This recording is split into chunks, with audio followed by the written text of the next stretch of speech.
Hey friends, tonight we're jumping straight into a world where beauty wasn't just uncomfortable, it was downright terrifying. Picture it, the Middle Ages, and if you wanted to be called beautiful, you basically had to look half alive. Think bone-white skin, gaunt cheeks, and eyes so shadowed they might as well be bruised. You probably wouldn't make it through this, but relax, it's only a bedtime tale. So before you settle in, tap like and subscribe only if you genuinely enjoy what I do. Tell me what time it is and where you're watching from. I love seeing who's tuning in from around the globe. Now dim the lights, maybe turn on a fan for that soft background hum, and let's slip into tonight's journey together. You're in a cold stone chamber, lit by wavering candlelight. The air smells of beeswax and old wool. You sit before a warped bronze mirror, trying to perfect your look. Only, what exactly counts as perfect in the 14th century? First rule, if your skin shows even a hint of color, you're already behind. Pale skin wasn't just preferred, it was compulsory. It shouted wealth. A tan meant you labored outdoors like a peasant. Horrifying. But pallor alone wasn't enough. You wanted translucent skin with blue veins visible along brow and chest. That sickly, nearly cadaverous glow that was peak attractive. How did people manage it? Mostly with a grim cocktail of bloodletting and staying indoors like a medieval vampire. You might smear on a thick paste of vinegar, crushed pearls, and lead to bleach your complexion. Yes, actual lead. It burned, corroded your skin, and eventually poisoned your blood. But hey, you looked aristocratic. One historical example often cited is Elizabeth of York. Portraits present an impossibly pale face, hollowed cheeks, and dark eyes framed by a high forehead textbook. Beautiful for the era, though scholars still argue whether that was reality or artistic wish fulfillment. Maybe it's accurate, maybe not. What's certain is that fresh from the grave was a bona fide aesthetic. Women leaned into it hard. Now imagine chasing that signature hollow cheek look.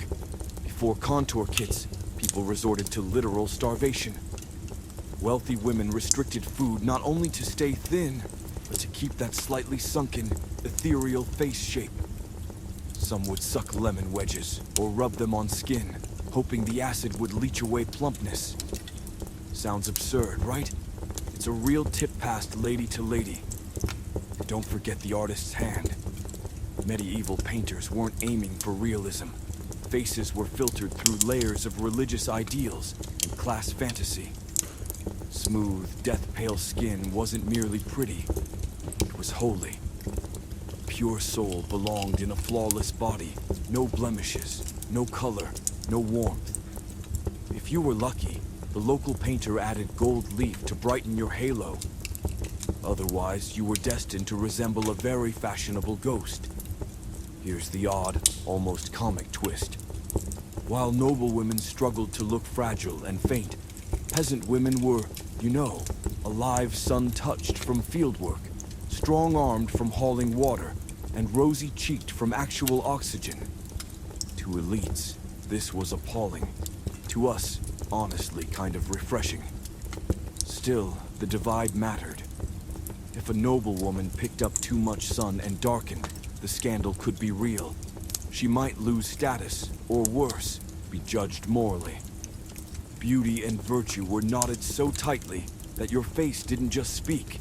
It broadcast your entire identity. Veil the pale standard, and society made sure you felt it. Here's another curious tidbit. A northern Italian trend of using leeches for medicine and beauty. Want to deflate a blemish or lighten your tone? Fasten a few leeches to your face and let them work. People believed the blood they drew carried away impurities. Scientific? Hardly. Painful? Absolutely. Effective? Debatable at best. Scholars still wrestle with whether these ideals were enforced more by actual practice or by literature and art. Some argue most women never fully adopted the look. It functioned like an aspiration more than a literal daily face.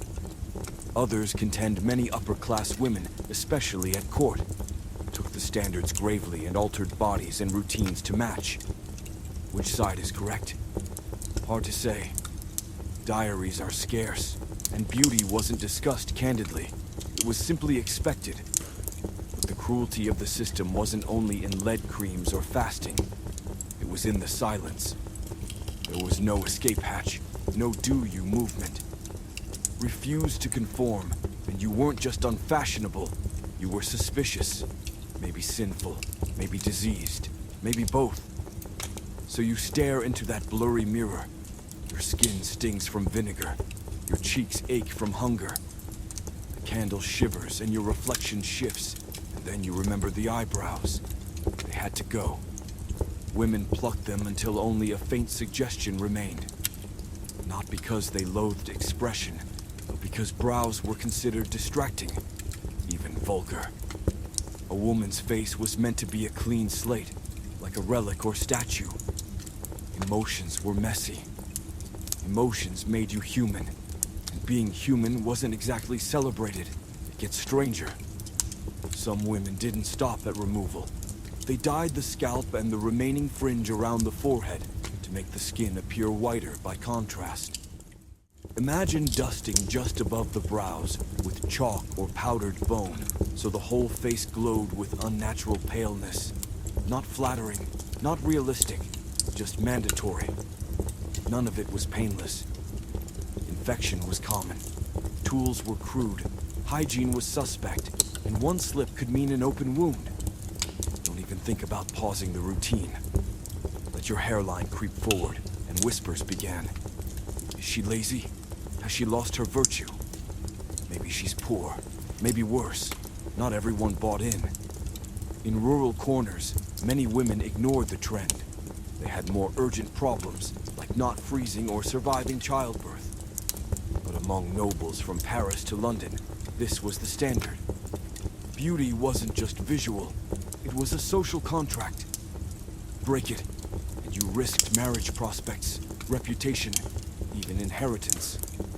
Historians still debate the reach of the forehead craze. Some say it stayed in fashion-obsessed courts.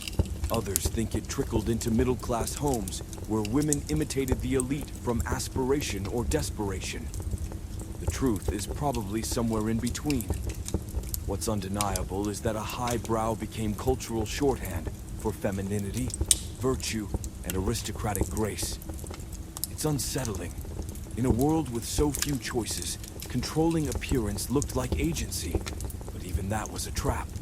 You weren't choosing how to look, you were choosing how to suffer. So you lean toward your candlelit mirror, skin burning from vinegar, scalp red from plucking. Your hairline is finally high enough to pass inspection, and your eyebrows are barely there. You look serene, silent, unreadable, and honestly, a little haunted. Okay, the skin is pale enough. You've achieved walking manuscript illustration of a ghost. Next, the forehead. In the Middle Ages, higher meant hotter. And if today's contouring seems intense, prepare yourself. You're plucking back the hairline, one tweezer pinch at a time. It sounds absurd, but the ideal brow soared halfway across the scalp red as intelligence, nobility, spiritual purity. To get it, women plucked, shaved, or rubbed the hairline raw with walnut oil or vinegar-soaked bandages to make hair fall out. Brows gone, baby hairs banished. Sometimes they shaved the crown back an inch or two for even more height. The original 5-head, and it was gold. Why the fixation? Theories vary. Maybe it's straight beauty culture. Maybe it echoes religious iconography. Countless depictions of the Virgin show a high, smooth brow. With the church steering art and culture, real women were expected to mirror the divine. Calm, controlled brow, and serene expression. Now picture the daily maintenance. You sit by the hearth in dim morning light, tweezers in hand, yanking strands and trying not to cry. Tears puff the skin, so you'll dab crushed rose petals beneath your eyes to tame the swelling. Beauty is a job, and there are no days off. There's a wonderfully odd case from medieval France about a noblewoman named Isabeau of Bavaria. According to legend, and fine, probably some dramatized retellings, she pushed her hairline plucking so hard that she permanently damaged the follicles along her scalp. For years afterward, she hid the uneven patches beneath elaborate headpieces.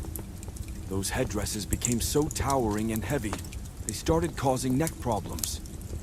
And no, there weren't chiropractors, just prayers and stiff collars. Headgear played backup to the big brow agenda. Wimples, hennons, and snoods all helped frame and spotlight the forehead. The hennon, that cone-shaped princess hat you know from fairy tales, was often tilted back, so the brow took center stage. Bonus points if veins were faintly visible across that pale expanse. Thin, delicate skin was prized like parchment, and parchment was everything. There's a bit of dark comedy in how portraits handled this. Even if you didn't naturally have the right proportions, painters obligingly stretched your face and exaggerated the brow. Whether you liked it or not, the canvas complied. Some modern historians suspect many of those proportions weren't accurate at all, basically the medieval version of a beauty filter. The more things change, the more we recognize the tricks. Now to teeth, because court life wasn't just about being seen, it was about how you were allowed to smile. There were unspoken rules in certain courts about when a woman could show her teeth. A restrained, tight-lipped smile was fine, think proto-Mona Lisa. Open laughter, not ideal. It revealed too much. Joy wasn't considered especially feminine. The desired look was ethereal, a touch sorrowful, like you were awaiting your husband from war or God's summons. Some historians even float a fringe theory, still debated, that upper-class girls were gently trained to suppress laughter. The thought was that joy contorted the face, exposed teeth, deepened smile lines, and wrecked the delicate balance of powdered skin. Whether it was formal instruction or relentless social pressure, composure was expected. Beauty wasn't just appearance, it was stillness. Imagine being a teenager in that world.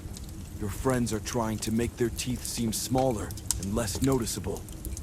No braces, no whitening strips, just prayers and pumice. If you were born with crooked or large teeth, too bad. You might be mocked, avoided, or quietly pitied.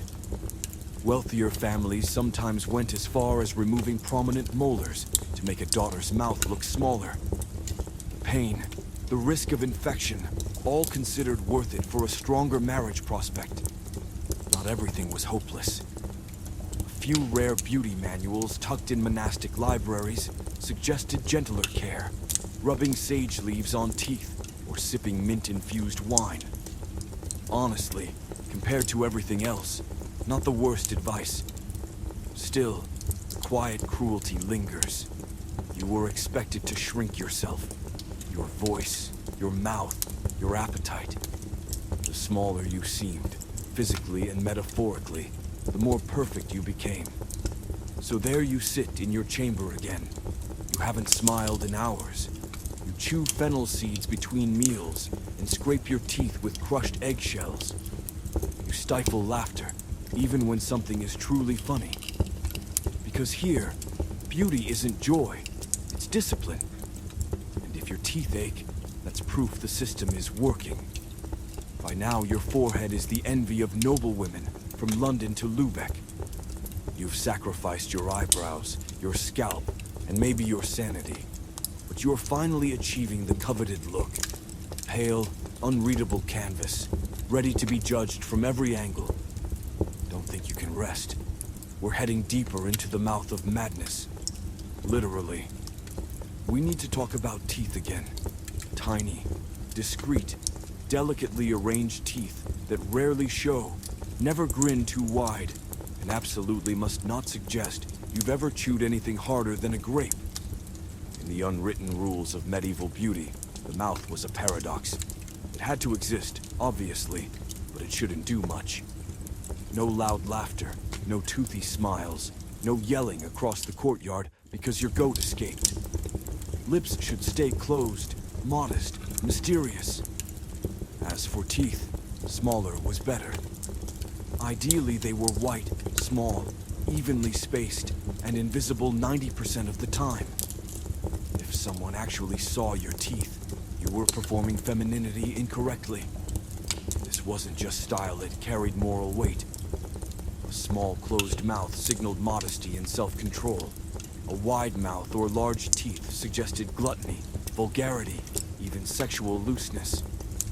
Women with big mouths were labeled loud, opinionated, and worst of all, unladylike. The goal was to be barely there, a soft breeze in human form, fine cheekbones, quieter opinions. There's a line in a 14th century French romance where the hero praises the heroine because her teeth are so fine and small they wouldn't break the skin of a grape. Romantic. Unless dinner is steak. Hard to chew nobly when your teeth are decorative. Meanwhile, oral hygiene was its own nightmare. No toothpaste brands, just herbs, vinegar, salt, or rash, assuming you bothered at all. Commoners rarely did. The elite tried, but appearances mattered more than health. The irony is that women who worked hardest for white teeth often destroyed them. Ground coral and brick dust made for a gleaming polish right until the enamel surrendered and teeth began crumbling. Breath was another battlefield. Couldn't flaunt your tiny perfect teeth if your breath screamed boiled eel and despair. Women chewed parsley, mint, or cloves and rinsed with rosewater. It didn't fix much, but it perfumed the lie. In parts of Italy, fennel seeds were common, and some sprinkled ground cinnamon before social calls. Anything to keep the illusion afloat. You're pale, hollowed, and hairless in all the correct places. Your mouth is small enough to pass inspection. You think you're done, but no. Now comes the thread that ties it together. Thinness. Not simply lean, but fragile, ethereal one-missed meal from sainthood. In that culture, looking underfed wasn't only fashionable, it was holy. Fasting wasn't reserved for monks. Among noble women, not eating became both spiritual flex and social currency. The thinner you looked, the purer people assumed you were. A fuller figure might read as healthy, sure, but also indulgent, gluttonous, morally weak. The ideal body was soft, yet slight, delicate yet shaped like a sculpture that could crack if someone breathed on it. This wasn't a private practice either. Court life turned fasting into spectacle. Women attended feasts, barely touching food, sipping wine, teasing a crumb of bread with ritual grace. Denial became a public performance. I am in control. I am closer to God. I am above appetite. Consider Catherine of Siena, famed for extreme fasting, said to subsist on the Eucharist alone. Today, some scholars read her behavior through the lens of anorexia, though no such term existed. In her time, it was devotion. She was canonized, and her gaunt, radiant image fed a spiritual and beauty template for centuries. Here, the lines blur entirely. Spiritual purity and physical appearance weren't merely connected, they were inseparable. A naturally thin, pale woman might be deemed blessed. A woman who forced it by starving, purging with herbs, or self-flagellation still drew admiration, just a different flavor, one that revered suffering. Holy anorexia became a label for women who fasted to visions and ecstasy. Some noble families encouraged it in daughters as a shortcut to sanctity or prestige. Starving a child as a career, move grim, but not unheard of. Men practiced asceticism too, especially monks, but for women it struck differently. Fasting became a gendered performance, not just purging sin, but proving you were too pure for hunger. Your body ceased to be yours. It was an altar. Now rewind to the daily grind.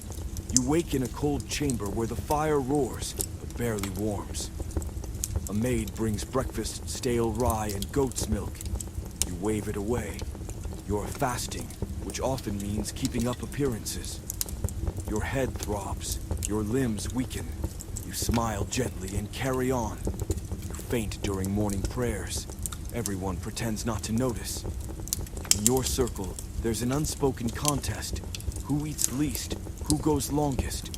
Who survives on broth and herbs, yet still stands straight at Mass?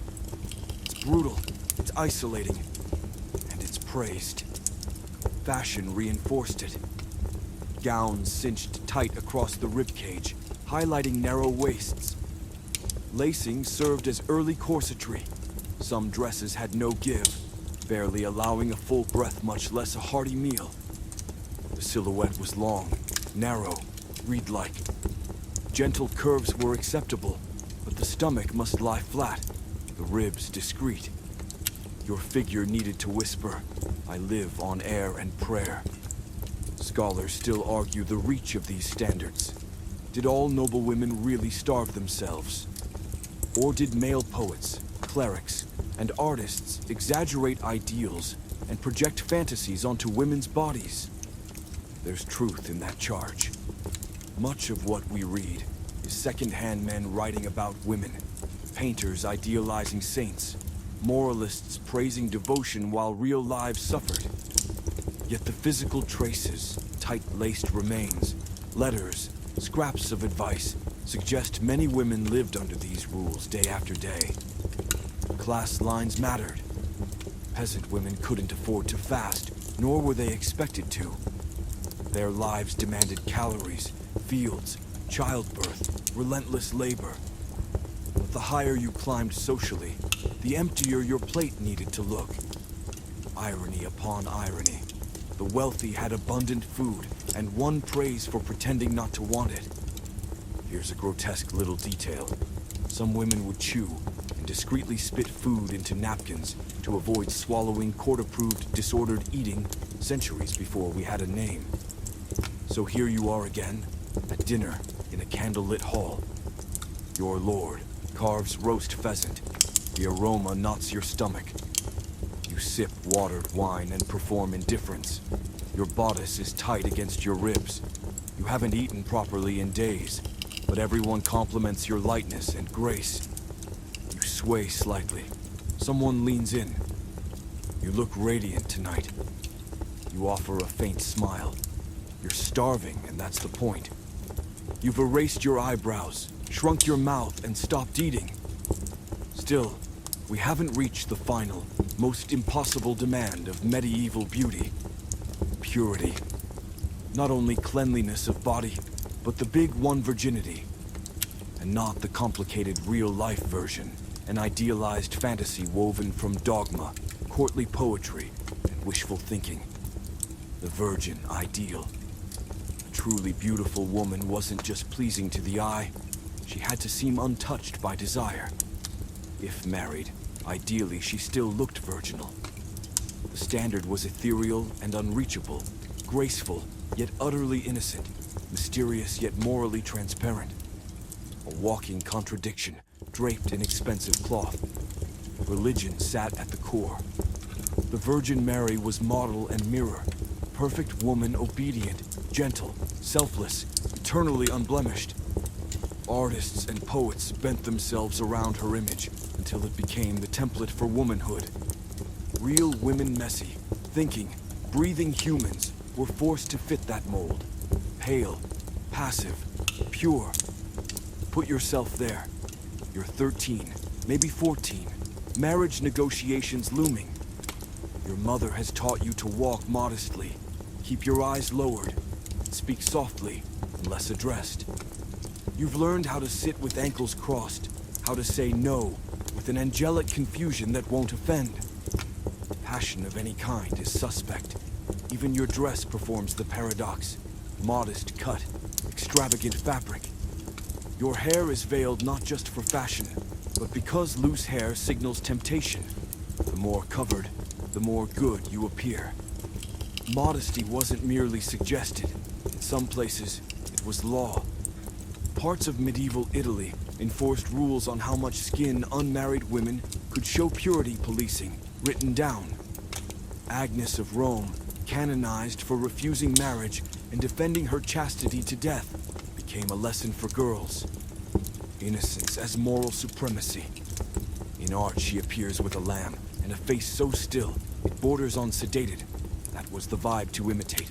Pure, passive, silent. Even ideal features had to telegraph chastity. A small, modest nose, large eyes, so long as curiosity didn't sparkle too brightly. A high, untroubled brow, because nothing says virgin like a vast blank canvas above the eyes. Writers praised skin whiter than milk, hair like spun gold, and voices so soft they couldn't disturb a bird. Poetic until you realize it means never speaking above a whisper. Let's talk about hair for a moment, because in medieval symbolism, hair was loaded with meaning. Loose hair on a woman signaled seduction, danger, and loss of control. That's why brides wore it down only on their wedding day, to mark the passage from untouched maiden to wife. Afterward, it was tightly braided or hidden beneath veils, because letting it flow freely would be like walking around with a glowing sign that read, "Temptress on the loose." The rules were never written, but everyone knew them. To be mistaken for an unchaste woman could destroy your life, literally. If someone even hinted that you'd lost your purity, punishment could follow. Shaming, exile, disinheritance, sometimes death. It didn't take much, just a rumor, a jealous rival, or the wrong person seeing you laugh in a garden. Noble daughters were bargaining chips and alliances. One question about chastity could collapse an entire political arrangement. The pressure to appear untouched wasn't metaphorical. It was survival. Historians still argue about how much these ideals shaped daily life. Were they rigid expectations or exaggerated fantasies of male poets and priests? On one side, literature overflows with untouched maidens and pure beauties.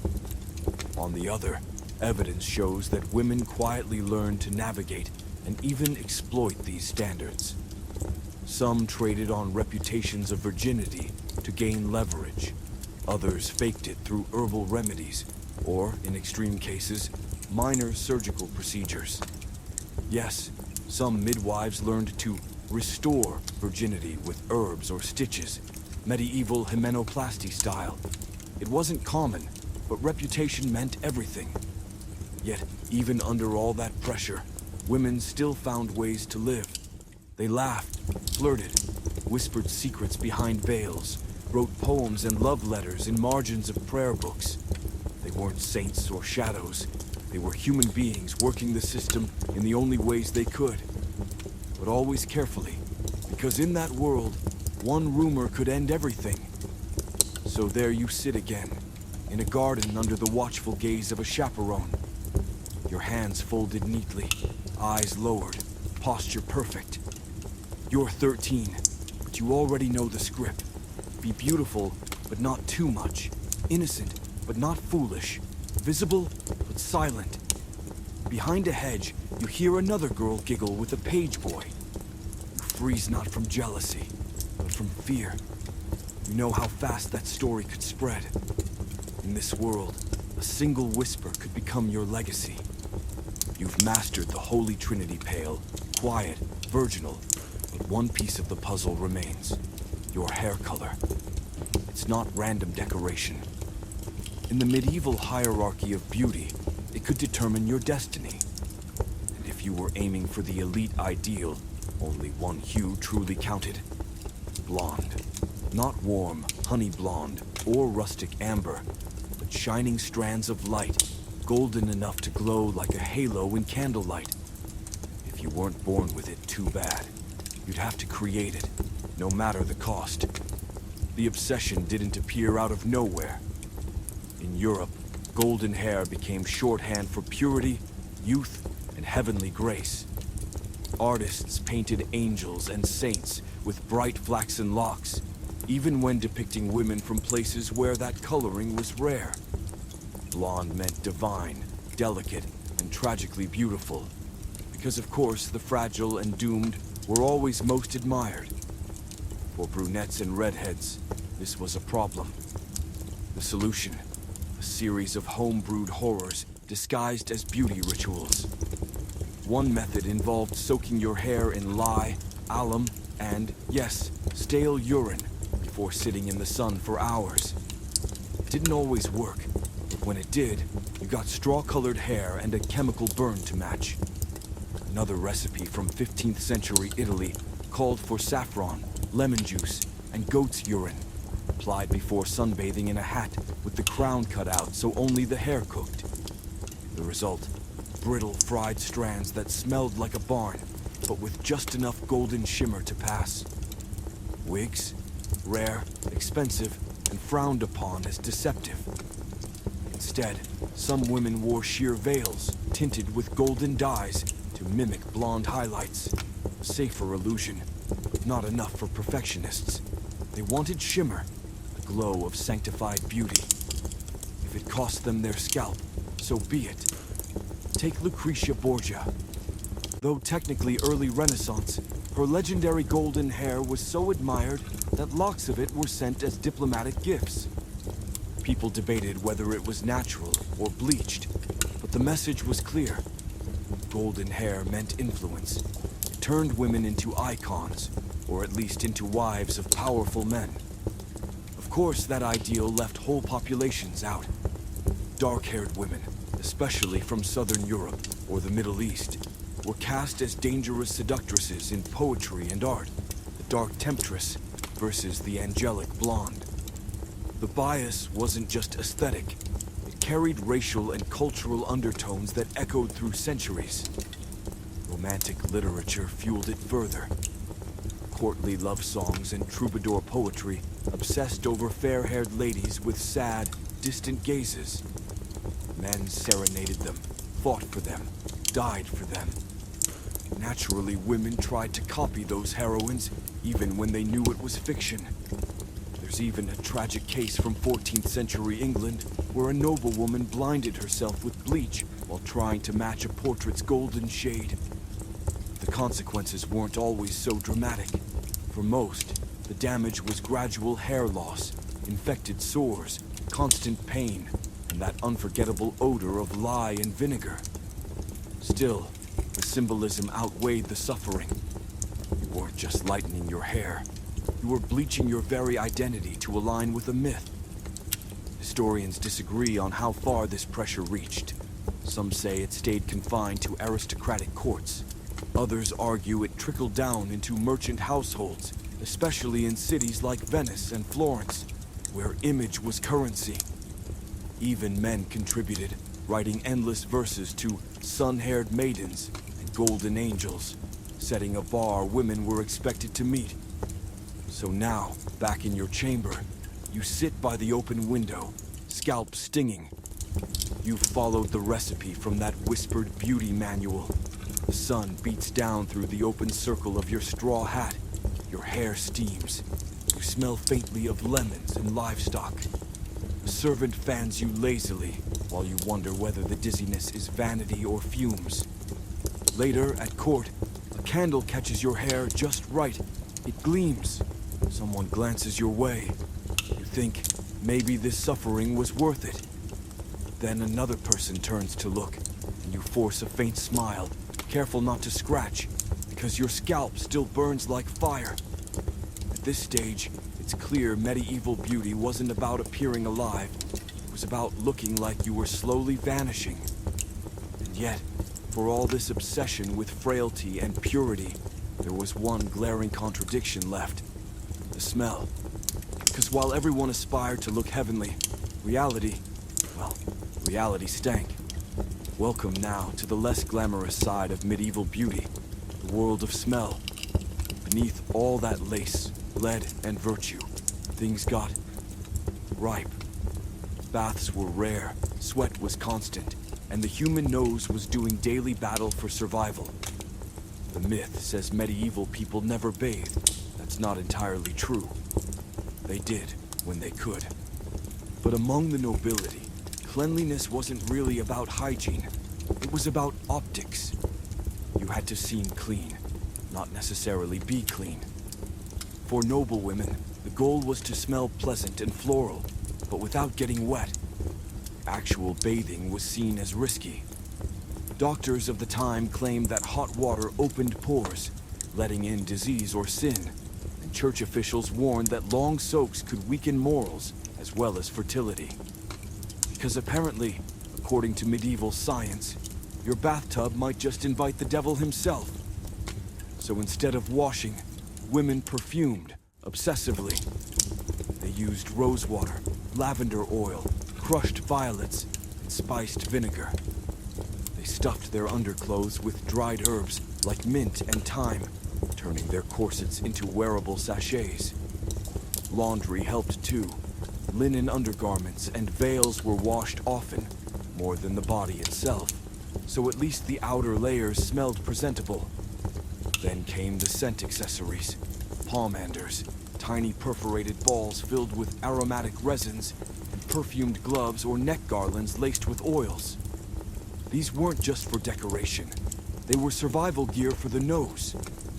Upper-class society accepted that everything stank. The trick was to stink better. Hair was another problem. Since full washing was rare, women rubbed their scalps with oils and herbs to disguise odor. Rosemary, bay, and clove were favorites. It wasn't about cleanliness, just deception. One 14th century beauty guide even suggested rinsing your hair in boiled rosemary and wine to cheer the brain. Sounds nice, until you remember how frequently lice moved in. Delousing was practically a daily ritual. Combs, vinegar, and a whole lot of prayer. Poorer women had a different routine. They actually bathed more in public bathhouses. For a while that worked, until the church decided shared bathing encouraged sin and disease. Bathhouses were shut down or heavily restricted. Women were told to wash modestly at home, in a basin, using a rag and gilt. And yet, the contradictions never stopped. The same culture that scolded women for washing too much demanded that they smell like lilies and rainwater. Poets describe the perfect woman as fragrant as spring. Never of sweat, never of food, and certainly never of real life. The pressure was especially suffocating for noble women. Imagine sitting through hours of ceremonies in layers of velvet and wool under candle heat, expected to smell like divine approval. One hint of real human scent, and gossip began. She's been riding too much, or worse, she's not as pure as she seems. There's even a curious story about Isolde of Brittany, not the famous tragic lover, but her namesake. Chroniclers said she was praised for smelling like flowers, even after travel. Whether poetic metaphor or perfume addiction, no one knows, but the legend stuck. The perfect woman didn't just look pure, she smelled like sanctity itself. Historians still debate how literal this all was. Some argue people were more pragmatic and less obsessed than surviving texts suggest. Others point to letters and poems fixated on scent as proof it was serious business. In a world where everyone reeked of sweat, smoke, and animals, smelling even slightly better could be a social weapon. There's even a strange theory that the myth of saints' corpses emitting sweet fragrances, the odor of sanctity, came from this cultural fixation.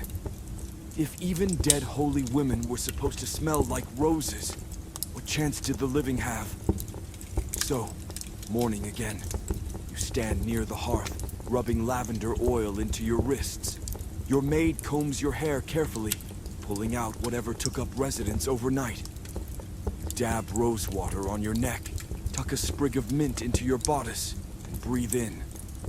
You don't feel clean, not really, but you smell acceptable, maybe even holy.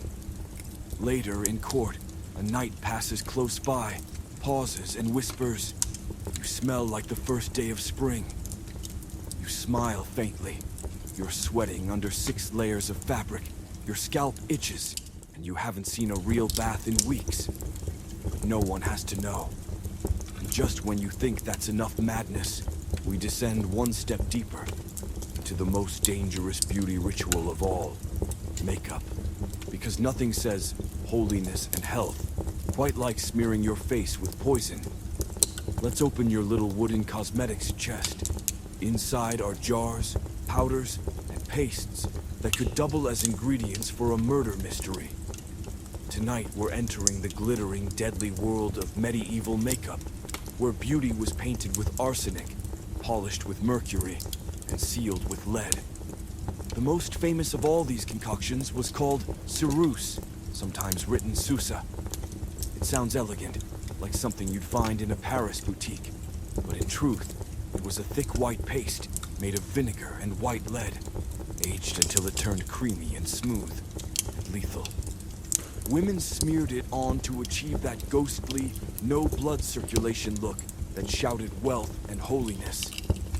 It hid freckles, blotches, and the evidence of living in a world without antibiotics or sleep. The problem, it also peeled the skin off in strips and poisoned the bloodstream. There's even a documented case of a noblewoman in England who used ceruse daily. Over time, her skin became so raw she could no longer apply it herself. Her maid had to dab it carefully around open wounds. Did she stop using it? Of course not. The ideal face was worth any price, even your health. Lead wasn't the only danger. Mercury was common in cosmetics too, often found in skin polishers designed to make the face shine faintly like porcelain.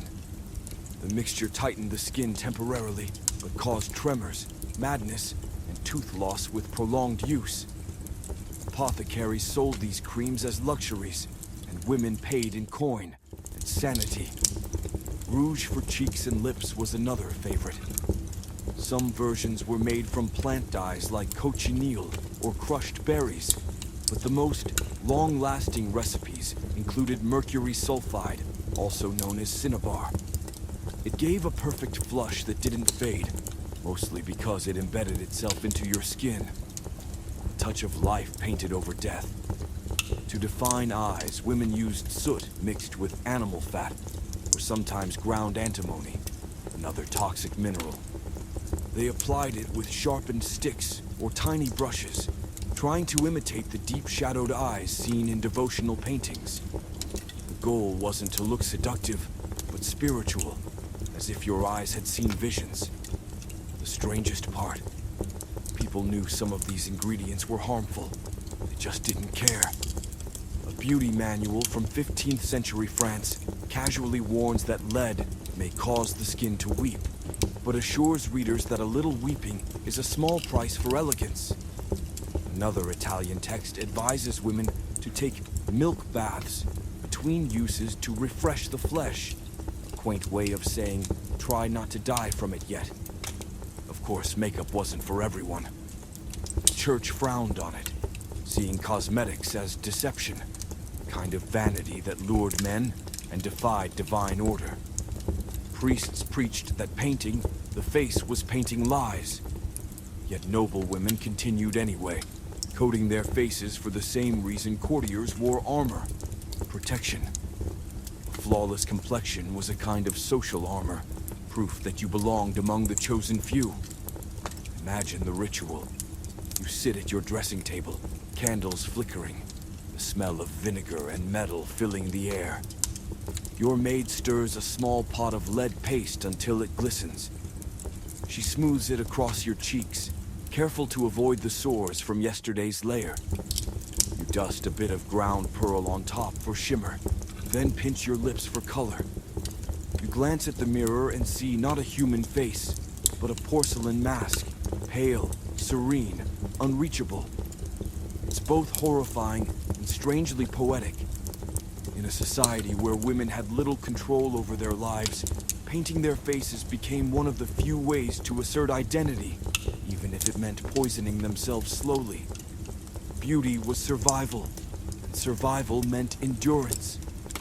And That's really the story of medieval beauty.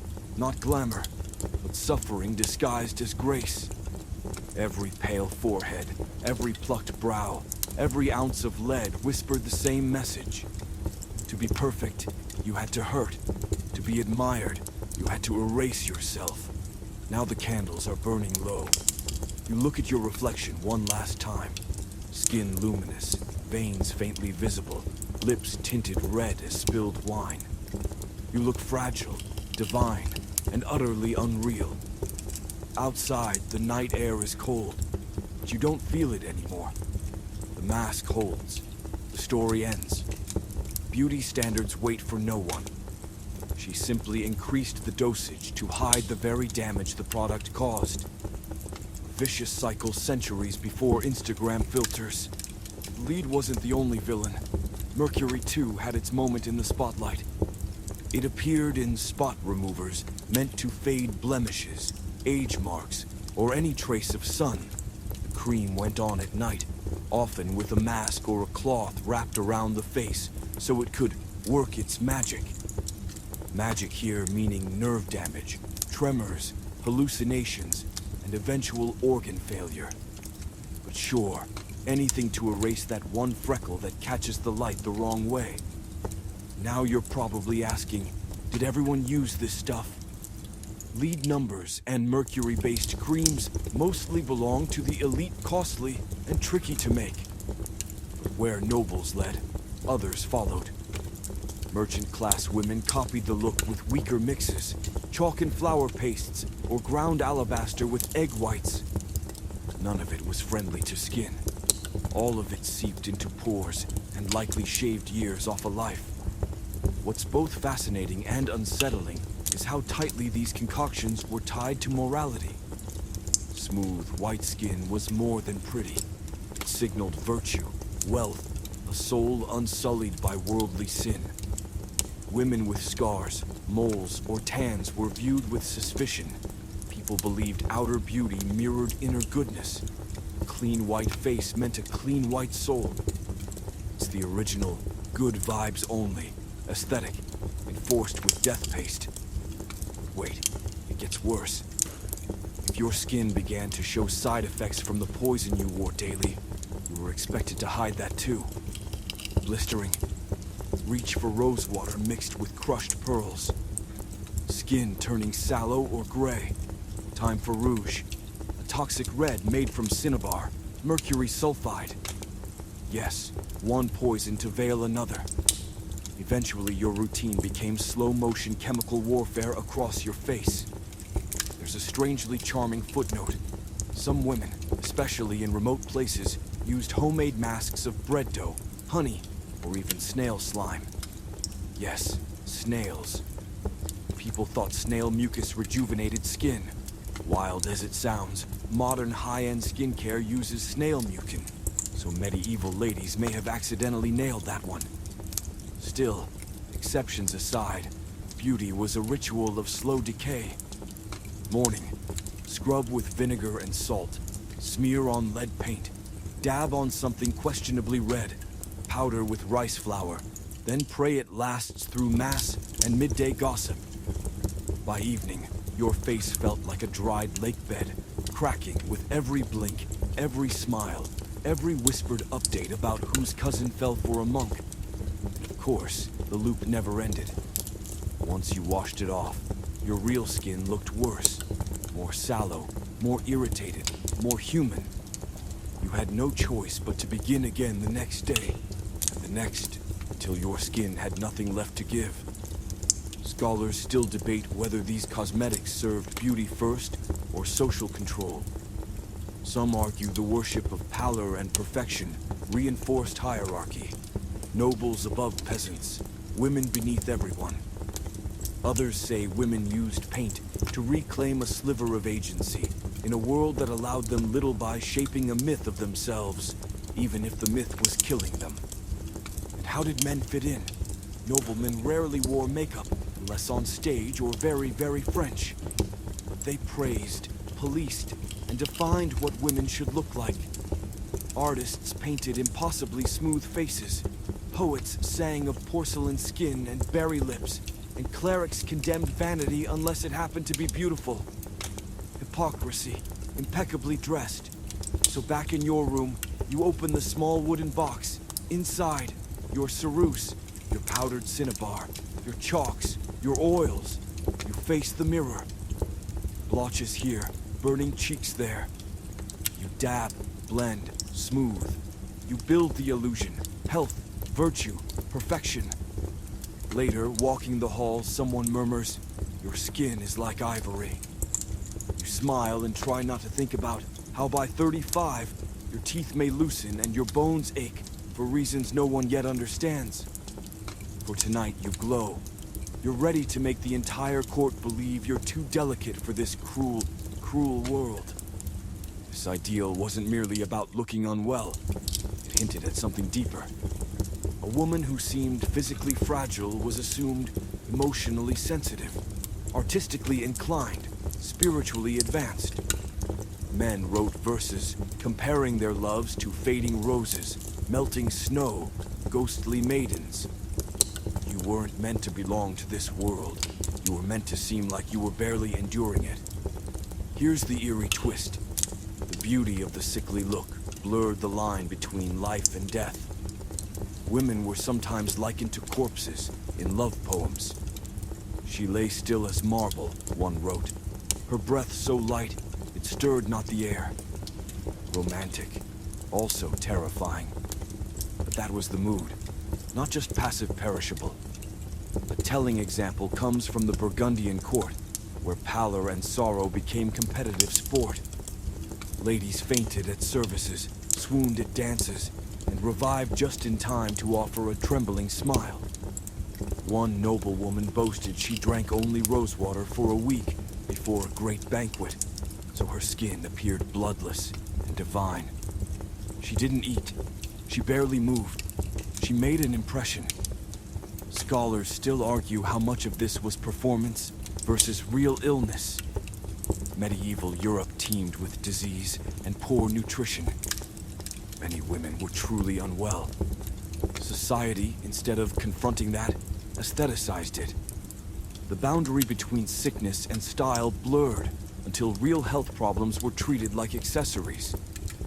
And no, the trend didn't vanish with time. The fetish for the suffering woman lingered into the Renaissance, the Romantic era, and modern pop culture. There's something disturbingly timeless about praising a woman most when she's silent, fragile, barely holding on. Back in your candlelit chamber, you study your reflection in polished bronze. You've dusted on white powder, dabbed crushed berries beneath the eyes, tinted your lips just enough to suggest a tasteful brush with blood. You recline on a velvet daybed, draping an arm across your brow with soft, theatrical flair. Later in the hall, someone leans close and whispers, "You look so delicate tonight, almost as if you're not really here." You smile faintly. That's exactly the look you practiced. You're glowing, yes, but it's the shimmer of chemical exposure, not health. Still, in torchlight, no one sees the damage beneath. They see alabaster skin, veiled gold hair, a modest smile. You've perfected the mask. But now we twist the knife. A trend that took all this dying swan delicacy and gave it a gothic crown. For a time, looking sick wasn't merely fashionable. It was nearly sacred. Welcome to the age of the sickly look, when everyone wanted to seem one fainting spell from sainthood. This wasn't a stray fad. It threaded through painting, poetry, and court whispers. Women were praised for appearing almost translucent. Sunken cheeks, deep eye shadows, even a bluish tinge to the lips. These were beauty markers, not radiance, but fragility. The aim was a body that looked physically delicate and emotionally subdued, as if the weight of the world, or your corset, was just too much. The link between beauty and suffering wasn't new. In Christian thought, pain could redeem. Saints were beautiful in affliction. A woman who bore pain gracefully was seen as spiritually elevated. So if you looked like you might swoon at any moment, it wasn't cause for alarm. It was cause for admiration. People assumed you were closer to God, more refined, better bred. The fashion side played its part. The ideal courtly figure had slim wrists and ankles, pale fingers, a swan-like neck, and a posture that suggested long hours reclining on cushions. A delicate cough, even better. A hint of consumptive glow offered a gentle flush, and tragically tinted lips prefiguring Victorian tuberculosis chic. Consider the clothes. Gowns amplified the fragile silhouette, long draped sleeves, tight bodices that narrowed the waist. Lines rose just under the bust to elongate the torso, crafting height and delicacy. If your head seemed slightly too heavy for your frame perfect, you weren't meant to look strong. You were meant to look ornamental. Makeup sealed the deal. Lead powders for chalk-pale faces, with some women going further using berries or beetroot to deepen the under-eye shadows. Yes, they created eye bags on purpose. Anything to look more tragic, more wan, more romantic. Particularly dramatic trick, pressing a cold spoon beneath the eyes to coax a little swelling and bruising. Payoff was a soft, puffy crescent that whispered, "I haven't slept in days. I've been weeping for a lover lost to the Crusades." Add a fluttering fan and a strategically deployed lace handkerchief. You've mastered the pose. Thin enough to seem holy, pale enough to seem embalmed, perfumed enough to distract. Lest you think all this was only for women, spare a glance at fashionable young men. They didn't get a free pass. No, they weren't bleaching scalps with goat's urine or swiping mercury under their eyes. But medieval masculinity brought its own punishing script. Imagine trying to look brave, wealthy, and devout while surviving hand-to-hand combat. The dreamboat? Tall but not awkward, lean yet muscular wiry, like a sword with abs. Clean-shaven, high forehead. Yes, men plucked too. Straight nose, clear skin. Hands delicate but calloused in just the right way. You needed to look like you read by candlelight, but could kill before breakfast. How did men keep skin smooth and features sharp without modern barbers or razors in a medical culture that thought a sneeze could summon demons? Very carefully. Upper-class youths tweezed stray hairs. Medieval manscaping and used vinegar tonics to cleanse, since pimples hinted at weak character or lust. But beyond faces, their entire identity was in the body and its performance. From childhood, they trained for war, sport, and the hyper-formal art of looking cool on horseback. Health wasn't the point, image was. Knights were judged by grace in armor, elegance on the dance floor, and the ability to recite romantic verse without tripping over their hose. And yes, hose were tight. Later medieval menswear could be as restrictive and revealing as anything women wore. Hose outlined legs and buttocks. Codpieces swelled so much that sumptuary laws eventually reined them in.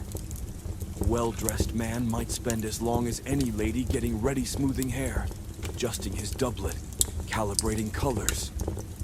Appearance was everything. Fail the look, and your prospects dimmed. One figure who both embodied and complicated the ideal was Edward of Woodstock, the Black Prince. Poster boy knight, brilliant in battle, handsome, rich, impeccably dressed, and doomed. Early portraits show the classic look: strong nose, soft curls, a wardrobe ready for war and painting alike. Illness later ravaged him. Dying young, he became exactly the sort of tragic male beauty the age adored: noble, broken, unreachable. Of course, the pressure on men was moral theater too. Brave but not sentimental, devout but not dull, courteous yet combat-ready at a heartbeat. Every glance, bow, and phrase had to walk a razor's edge of masculinity, so narrow it made women's rules seem generous. Fall short, and you were mocked or labeled effeminate. an amorphous slur that could wreck standing. In a world obsessed with hierarchy and conformity, drifting outside the mold was risky. Some historians even suggest the rise of courtly love poetry helped policemen as much as it romanticized women painting lovers as gentle, suffering, noble souls, making real men chase impossible ideals while burying perfectly human mess. There were quirks. A few fashionable men wore beauty patches, tiny silk spots to cover blemishes or signal style. A patch on the cheek, flirtatious. Near the eye, dangerous, poetic. Somewhere, a knight in full plate carefully placed a silk dot on his nose and prayed it didn't fall off mid-joust. Peasants, meanwhile, had no bandwidth for aesthetics. They were busy surviving. But at court, looks were currency. A young man's fortunes could rise or fall with a cheekbone's curve or a boot's shine. Again, beauty equaled moral worth. A clean face meant a clean soul. A well-groomed knight, a godlier knight. If you died on a battlefield looking glorious, better still. So picture yourself as a young lord. You've bathed, shaved, plucked, oiled, and laced into hose so tight you walk like you just dismounted a warhorse. Hair curled, collar starched, sword mostly for show.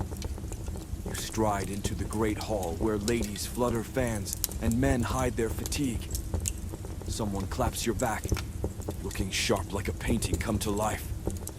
You nod, offer a neat line about the moon, and glide off, making sure your cloak billows just right. Naturally, none of this breathed. Beneath the finery, you sweated constantly. You couldn't shed layers in public. You simply marinated. Your waist ached, your back cramped. You fanned yourself and pretended not to suffer, because suffering was part of the aesthetic. Comfort wasn't the goal. Transcendence was. There were exceptions. In private, noble women sometimes wore looser gowns, especially when pregnant or ill. Still, expectations hovered.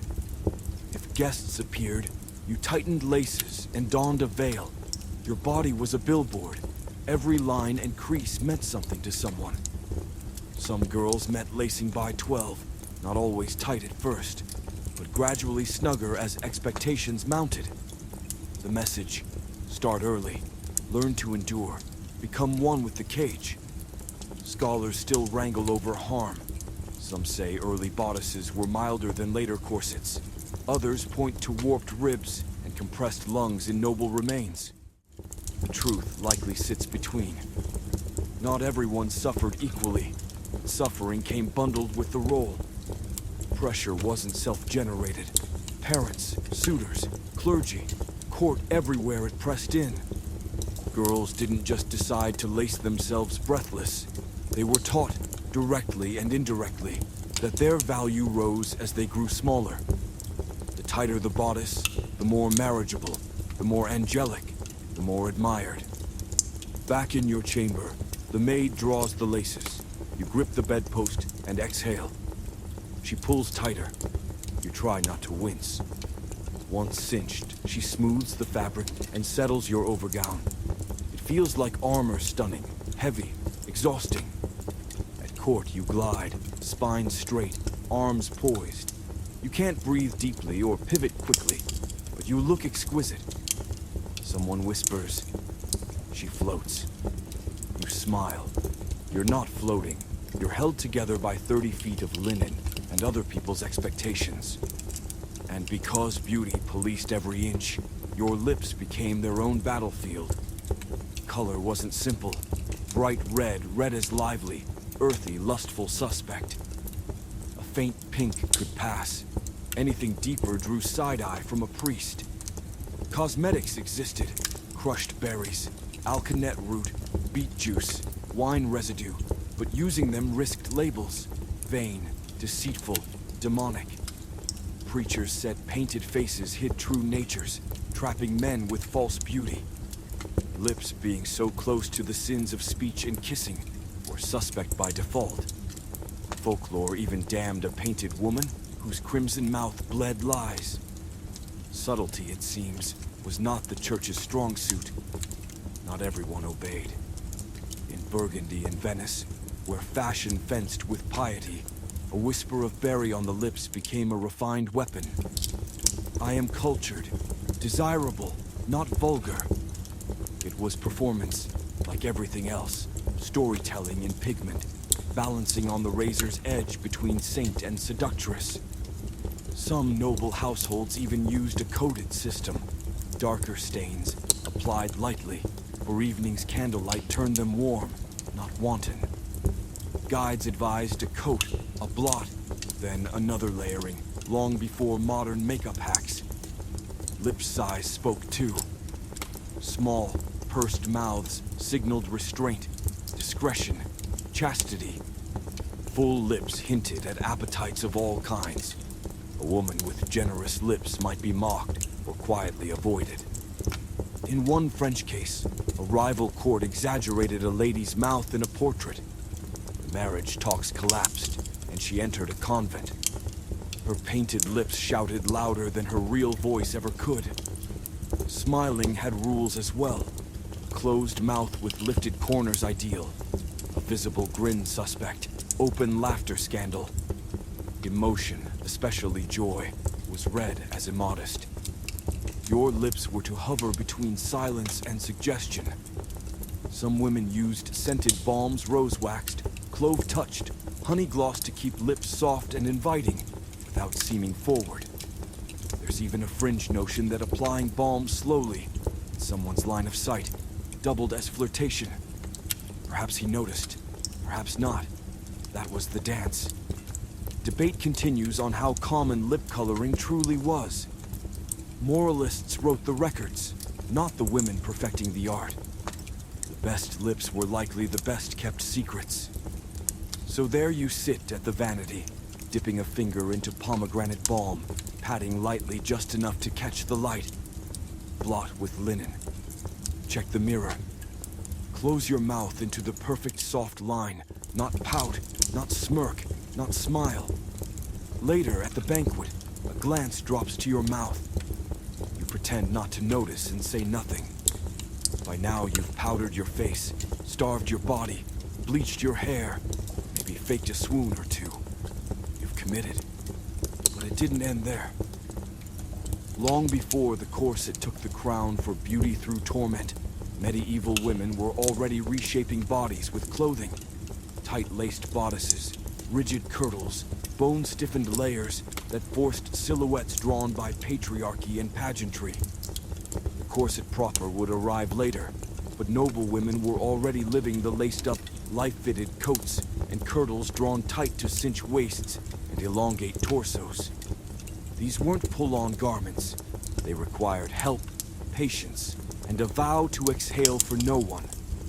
The goal never changed. Make the body match the ideal long, narrow torso, small waist, sloped shoulders, modestly rounded hips. Not too curvy, not too sturdy.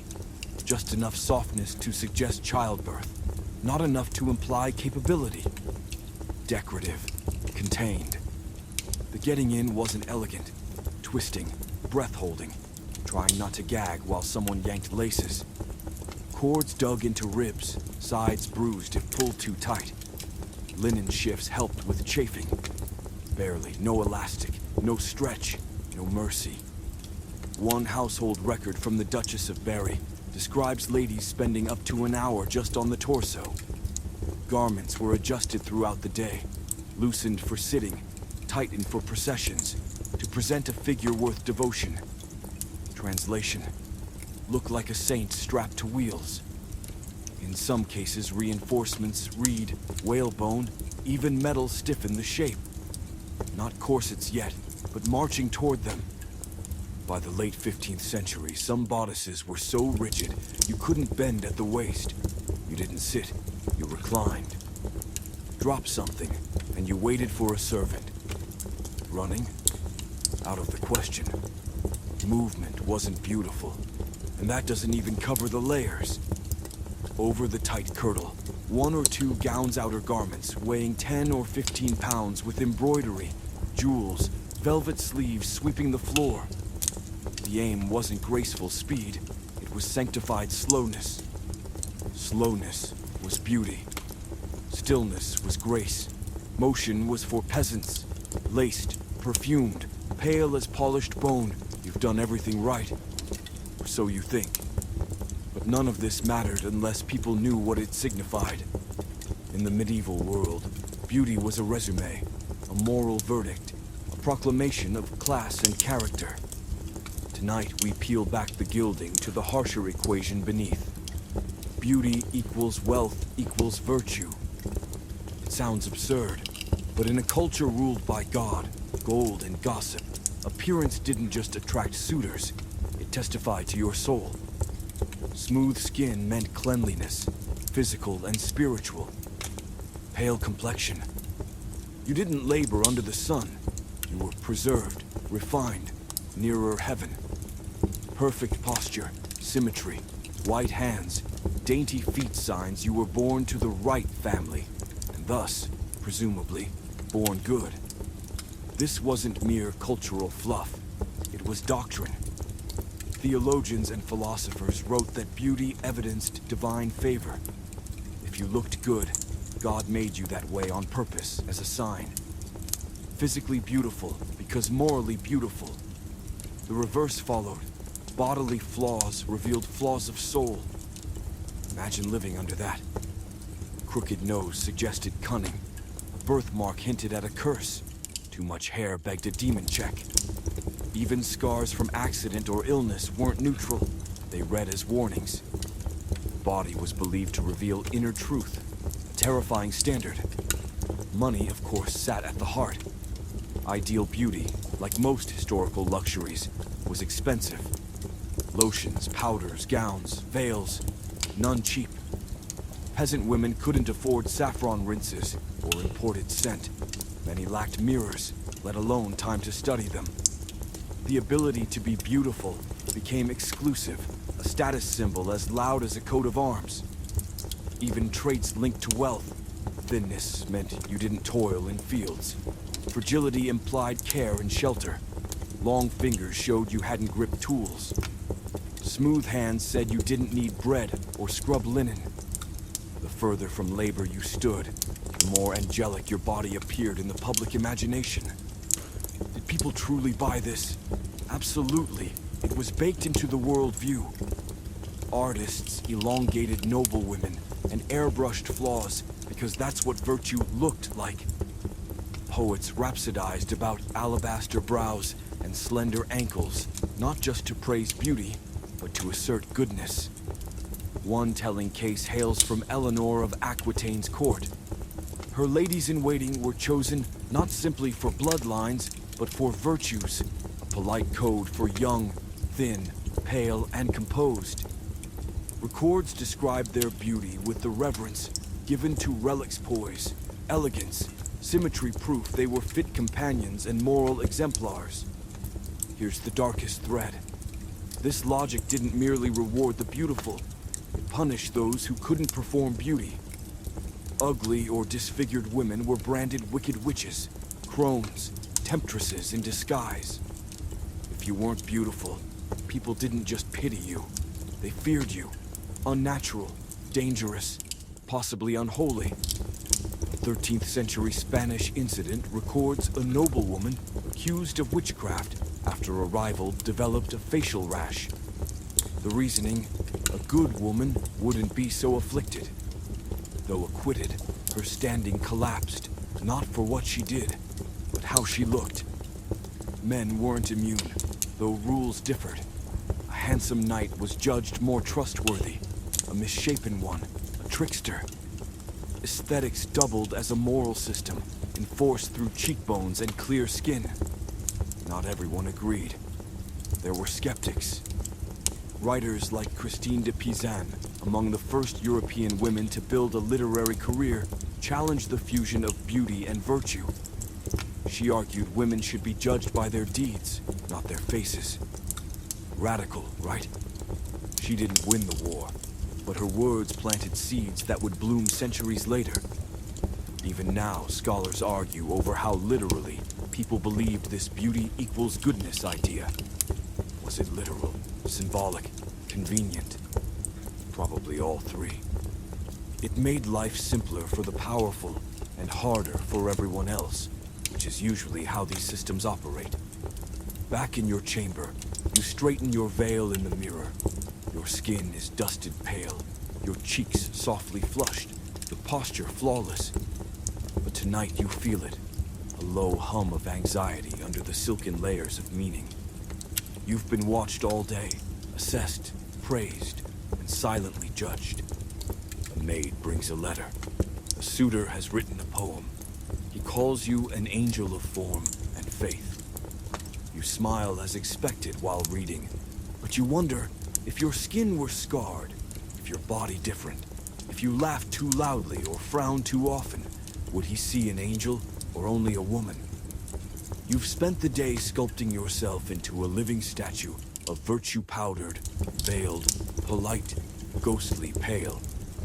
You've mastered the performance of wealth, displayed chastity, and shrunk neatly into the outlines demanded of you. But let's not pretend this act was purely voluntary. No, there were actual laws, written, enforced, and sometimes absurd, dictating what you could wear, how to wear it, and which fabrics were above your station. Welcome to sumptuary law, the medieval fashion police, where dressing too well could get you in legal trouble. Basics first. Sumptuary laws were rules from monarchs or councils controlling personal spending, especially clothing. Supposedly they preserved moral order, but let's be honest, they kept lower classes in their place.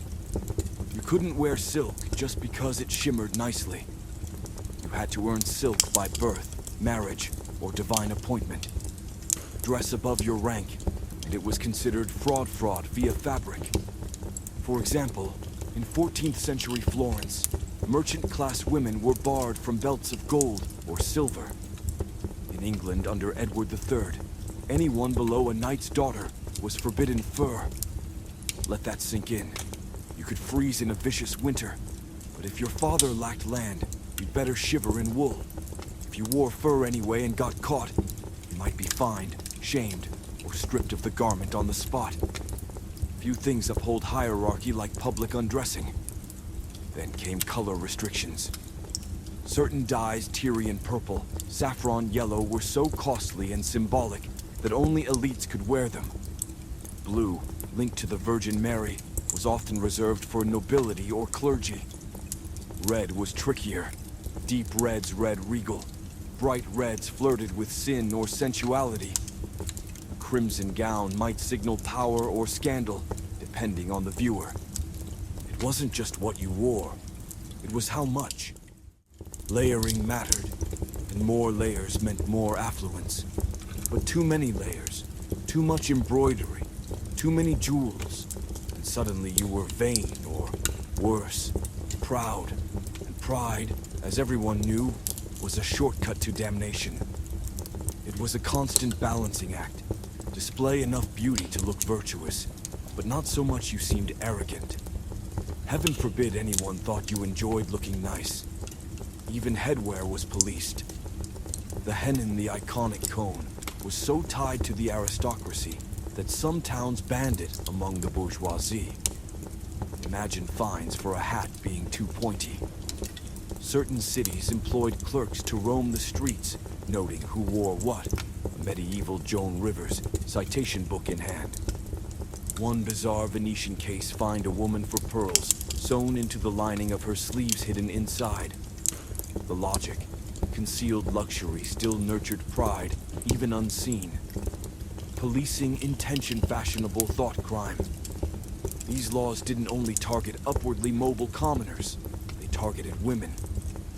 Authorities feared that lavishly dressed women might become unruly, seductive, or worst, hard to control. So edicts limited what women could wear on feast days, at weddings, or during festivals. Some towns forced widows into dull colors for life. Because obviously grief isn't official until it's color-coded. A fringe theory says enforcement was lax, more message than punishment.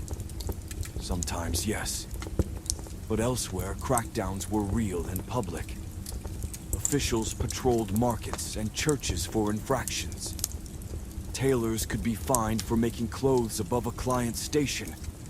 A dressmaker might land in court for excess lace. And about lace delicate, handmade, often imported, it screamed wealth. Wear too much without pedigree, and you'd need excuses. One London woman claimed her lace was inherited from a noble cousin. She was still fined. No one believed a cousin would part with lace. Here's the contradiction. Everyone was still expected to look good. Fashionable, refined, elegant, but within limits. As if told to paint a masterpiece with half your colors banned and your brush under surveillance. Women felt this paradox sharply, judged by clerics, by men, by other women, and denied tools to succeed in those judgments. Underneath lay fear. Blurred class lines could sow chaos. Beautiful women might lead men astray. Too much fabric or fine trim could spark riot. Sumptuary laws weren't about modesty. They were about control. And like most control systems, they punished the ambitious, the imaginative, the out of place. So imagine yourself before your wardrobe, a carved chest of linens, velvets, silks. You choose an elegant, modest gown, a little cuff embroidery, a tasteful belt. You slip it on, smooth it down, and wonder, will someone think it's too much, too little, too bold? Later in the market, a clerk glances at you, neither smile nor scowl, just a look. A knight asks her to dance. She nods. They pass by, and he doesn't look at you. You lower your eyes. You smile faintly and let the crease deepen. By now you've survived youth, first marriage, the slow fade into social invisibility, done with grace, powdered restraint, and minimal eyebrow regrowth. But what happens when you're not just overlooked, when you're feared? We enter one of the darkest corners of medieval beauty, the fate of women deemed ugly, unwanted, or simply out of step with the era's soft-lit ideal. In a world where appearance equaled virtue, to look wrong risked a worse label, unnatural. Start with basics. For medieval women, beauty wasn't skin deep. It certified moral and spiritual rightness. To be beautiful was blessed. To be plain was pitied. To be called ugly often meant danger. You were othered, pushed aside. Live long enough to outlast youth and usefulness, and you risked becoming a scapegoat. Less, she aged gracefully. More, let's check her for witchcraft. Stereotypes were stark. Hooked nose, suspicious warts, or mole's marks of the devil. Wild hair, you consort with demons. Any mix of these could brand you a threat, especially if poor, widowed, or alone. Beauty ideals drew boundaries. Step outside, and you became a target.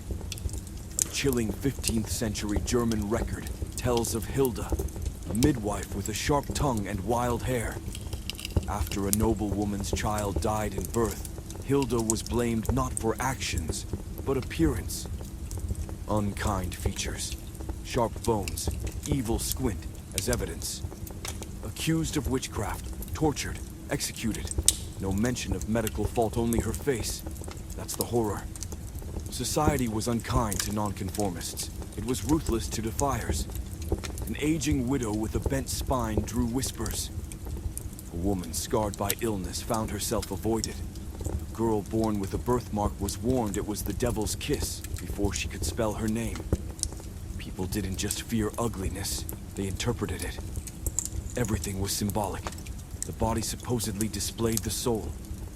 Asymmetry, a limp, unconventional features. People assumed your inner life was warped. Angry, bitter, cursed.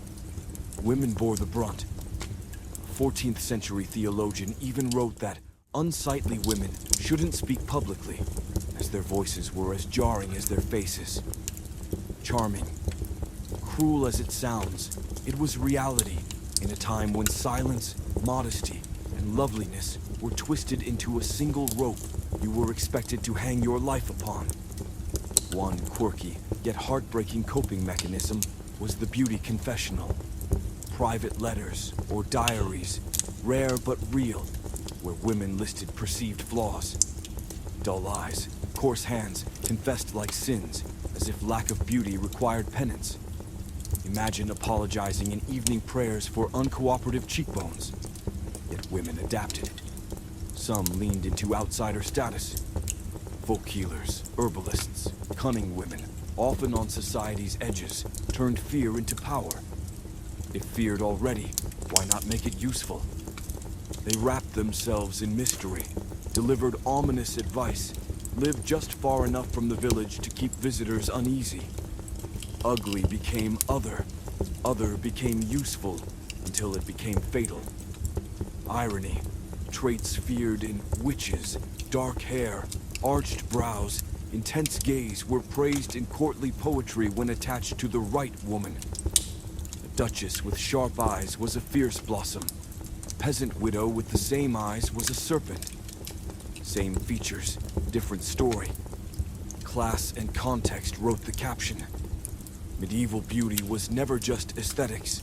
It was narrative control. Fear of ugliness exceeded bodies.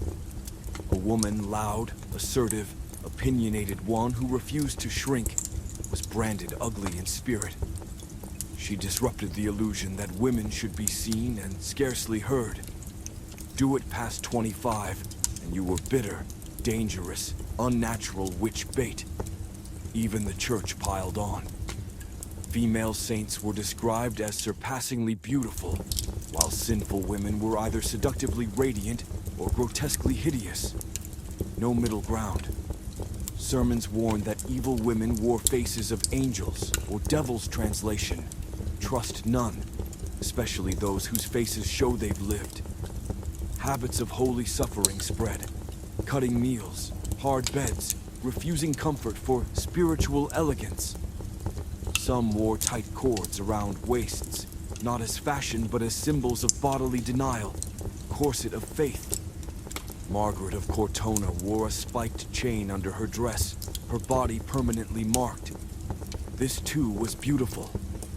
After death, her belongings became relics, her pain became legacy, her broken body a monument. See the pattern? Women's suffering wasn't merely tolerated. It was aestheticized, not just fasting. Illness, injury, disfigurement. Properly framed, could elevate a woman to something almost supernatural. Corpses even became objects of devotion. Saintly women, exhumed, examined, and if suitably preserved, displayed. Yes, displayed. You might enter a chapel and see a mummified nun in glass, bones wrapped in lace, face masked with painted youth. People loved it, prayed, kissed the coffin, believed proximity improved souls. The ideal woman didn't only die beautifully, she stayed beautiful. Corpse, but make it holy. Don't pretend this was only religion. There was voyeuristic thrill in gazing at dead, delicate figures, their stillness seductive, their silence complete. They couldn't talk back, couldn't demand, like the perfect lady, seen, never fully known. The obsession seeped into secular art. Portraits mirrored saintly corpses, elongated faces, hollowed cheeks, calm expressions, pale skin without pulse. The woman wasn't alive, so much as eternal, untouched by age, flesh, or you. It didn't end at death. Saintly beauty needed defense. If a corpse decayed too fast, suspicious. If it smelled, worse. Decay odor signaled corruption, hence the odor of sanctity. Some saints were said to smell of flowers. Beauty of sainthood had to look and smell right. No pressure. One especially odd case. Saint Zita of Lucca's body, allegedly intact for centuries, was examined and described in loving detail. Tiny feet, delicate hands, the state of her teeth. Cataloged like a bridal checklist. Shopping for a relic, not a wife. Scholars still debate the meaning. Purity, control, ultimate erasure of agency. Likely all. These bodies offered fantasy womanhood. No appetite, no resistance, no decay, just beauty shaped like surrender. But not all women complied. Hildegard of Bingen, for one, was canonized despite being loud, opinionated, and vividly alive. She didn't shrink into pious silence. She wrote music, science, philosophy. Portraits show her eyes wide, mouth slightly open, ready to speak. A rare permission to be brilliant and visible. Rare indeed. Evening now. You sit in a quiet chapel, candlelight flickering off the silvered bones of a saint in glass. A painted smile on a wax face of eternal calm. Women around you pray. You close your eyes, fold your hands, and wonder, is this peace, power, or just the final form of disappearing? You leave in silence, the saint's preserved face lingering like incense smoke. In the manor's long gallery, you're reminded that beauty lived beyond flesh-sewn, painted, woven everywhere. Tonight we detour into the medieval imagination's visuals, the art of beauty, the way tapestries, paintings, and manuscripts filtered, edited, and broadcast the ideal. The original medieval thirst traps. Basics. Medieval art wasn't trying to be real. It wasn't Instagram. It was propaganda. In illuminated manuscripts, noble women had impossible bodies. Long necks, tiny waists, reed-like limbs, near-identical faces, smooth, pale, serene. Not portraits so much as wish lists, each figure an emblem of virtue, status, contemporary taste. Tapestries cranked exaggeration to 11. Courtly love scenes under trees, women strumming lutes or holding falcons, wrists delicate as breadsticks, hair poured in golden waves, gowns floated as mist, expressions hovered between holy indifference and bored eroticism. Not real-life fantasy stitched in silk. The Lady and the Unicorn series is a classic. A woman in a surreal garden of beasts, jewels, florals. Her face barely changes panel to panel, same pallor, same calm gaze, same sly half-smile that whispers, "I've never pooped." She isn't a person. She's a symbol. Now place yourself here. You've aged out of innocence, and now you're aging out of visibility. Compliments fade to glances. Younger women don't seek your counsel. Merchants don't soften prices. Songs no longer sing you.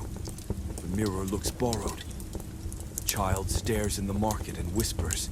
His mother frowns and hurries him along. You smile as if it doesn't sting. That night, you trace the lines on your face. You are still here, wise, breathing, but to the world you've already vanished.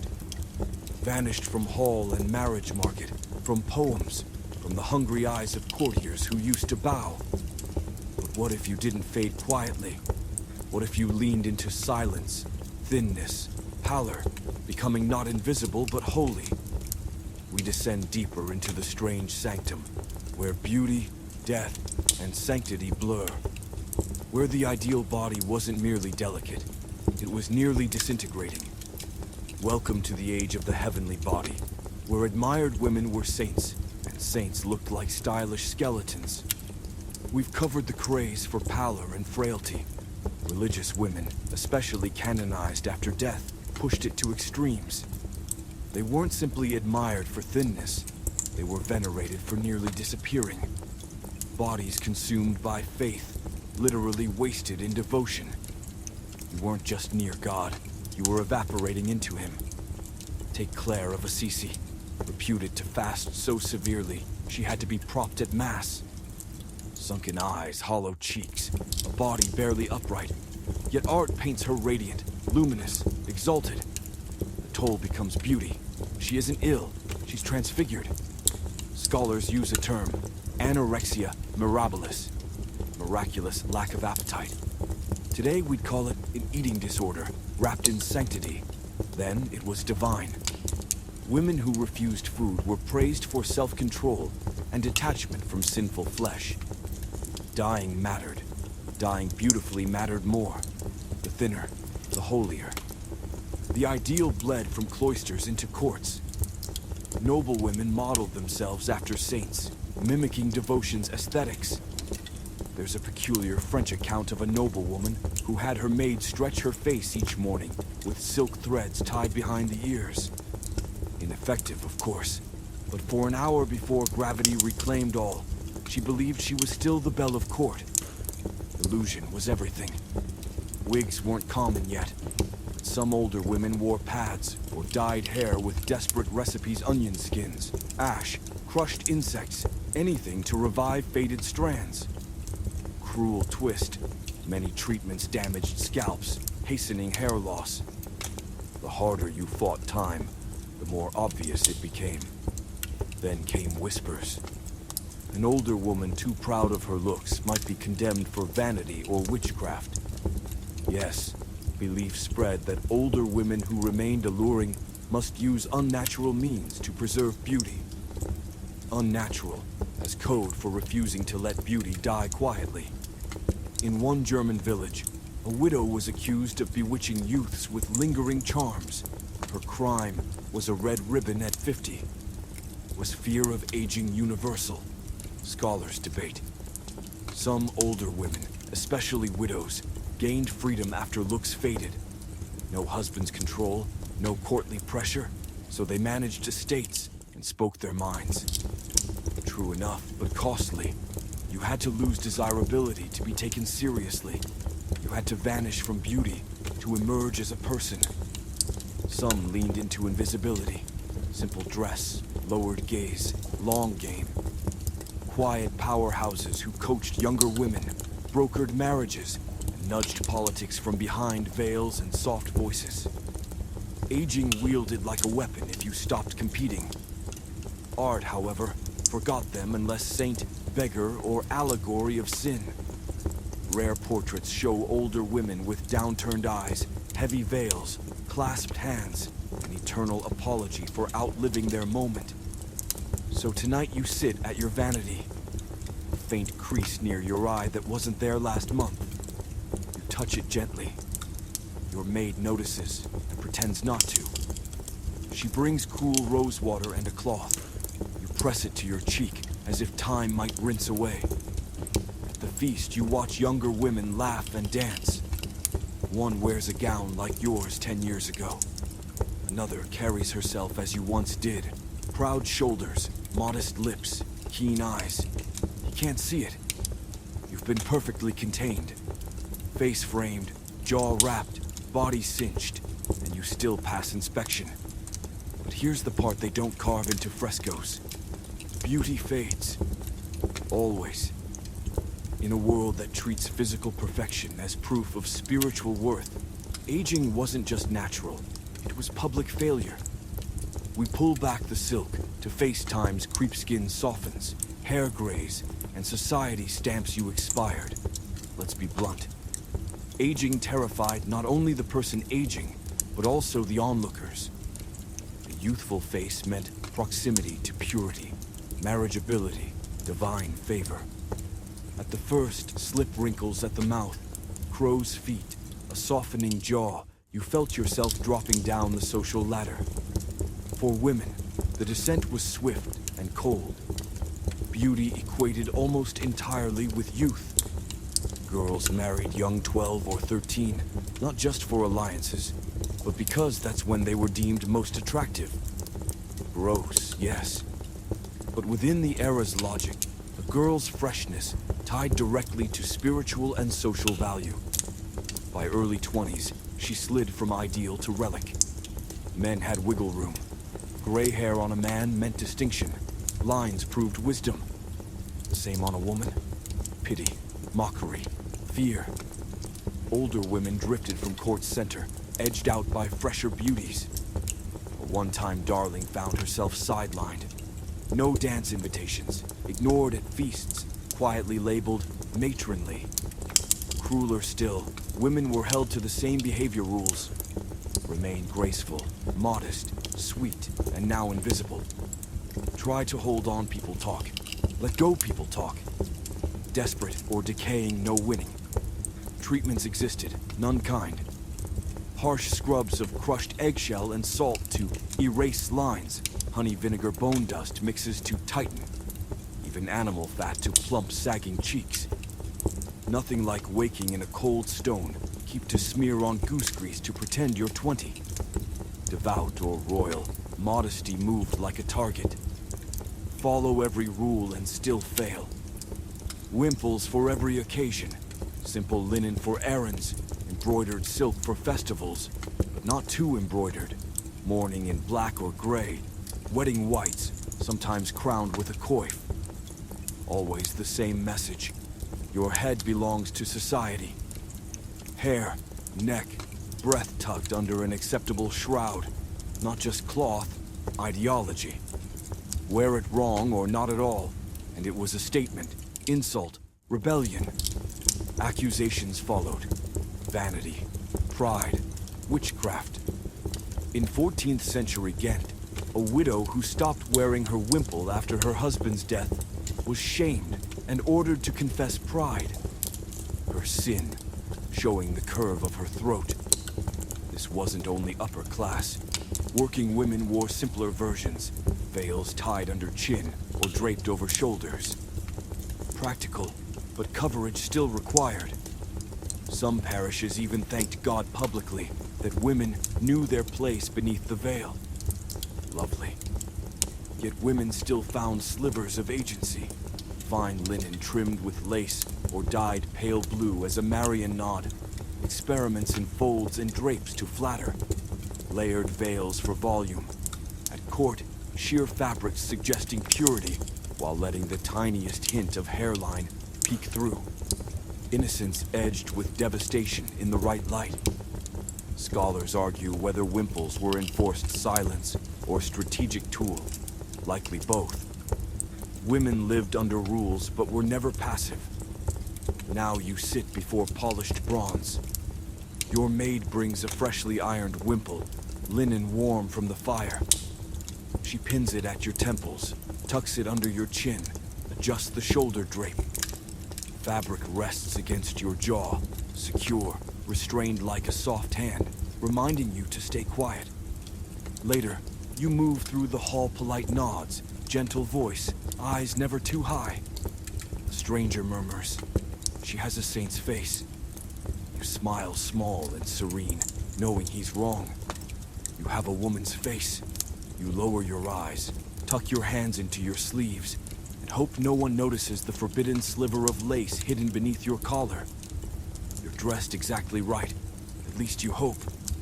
You've checked sleeves for contraband lace, set your veil to legally non-scandalous weight, chosen a belt that won't sparkle suspiciously.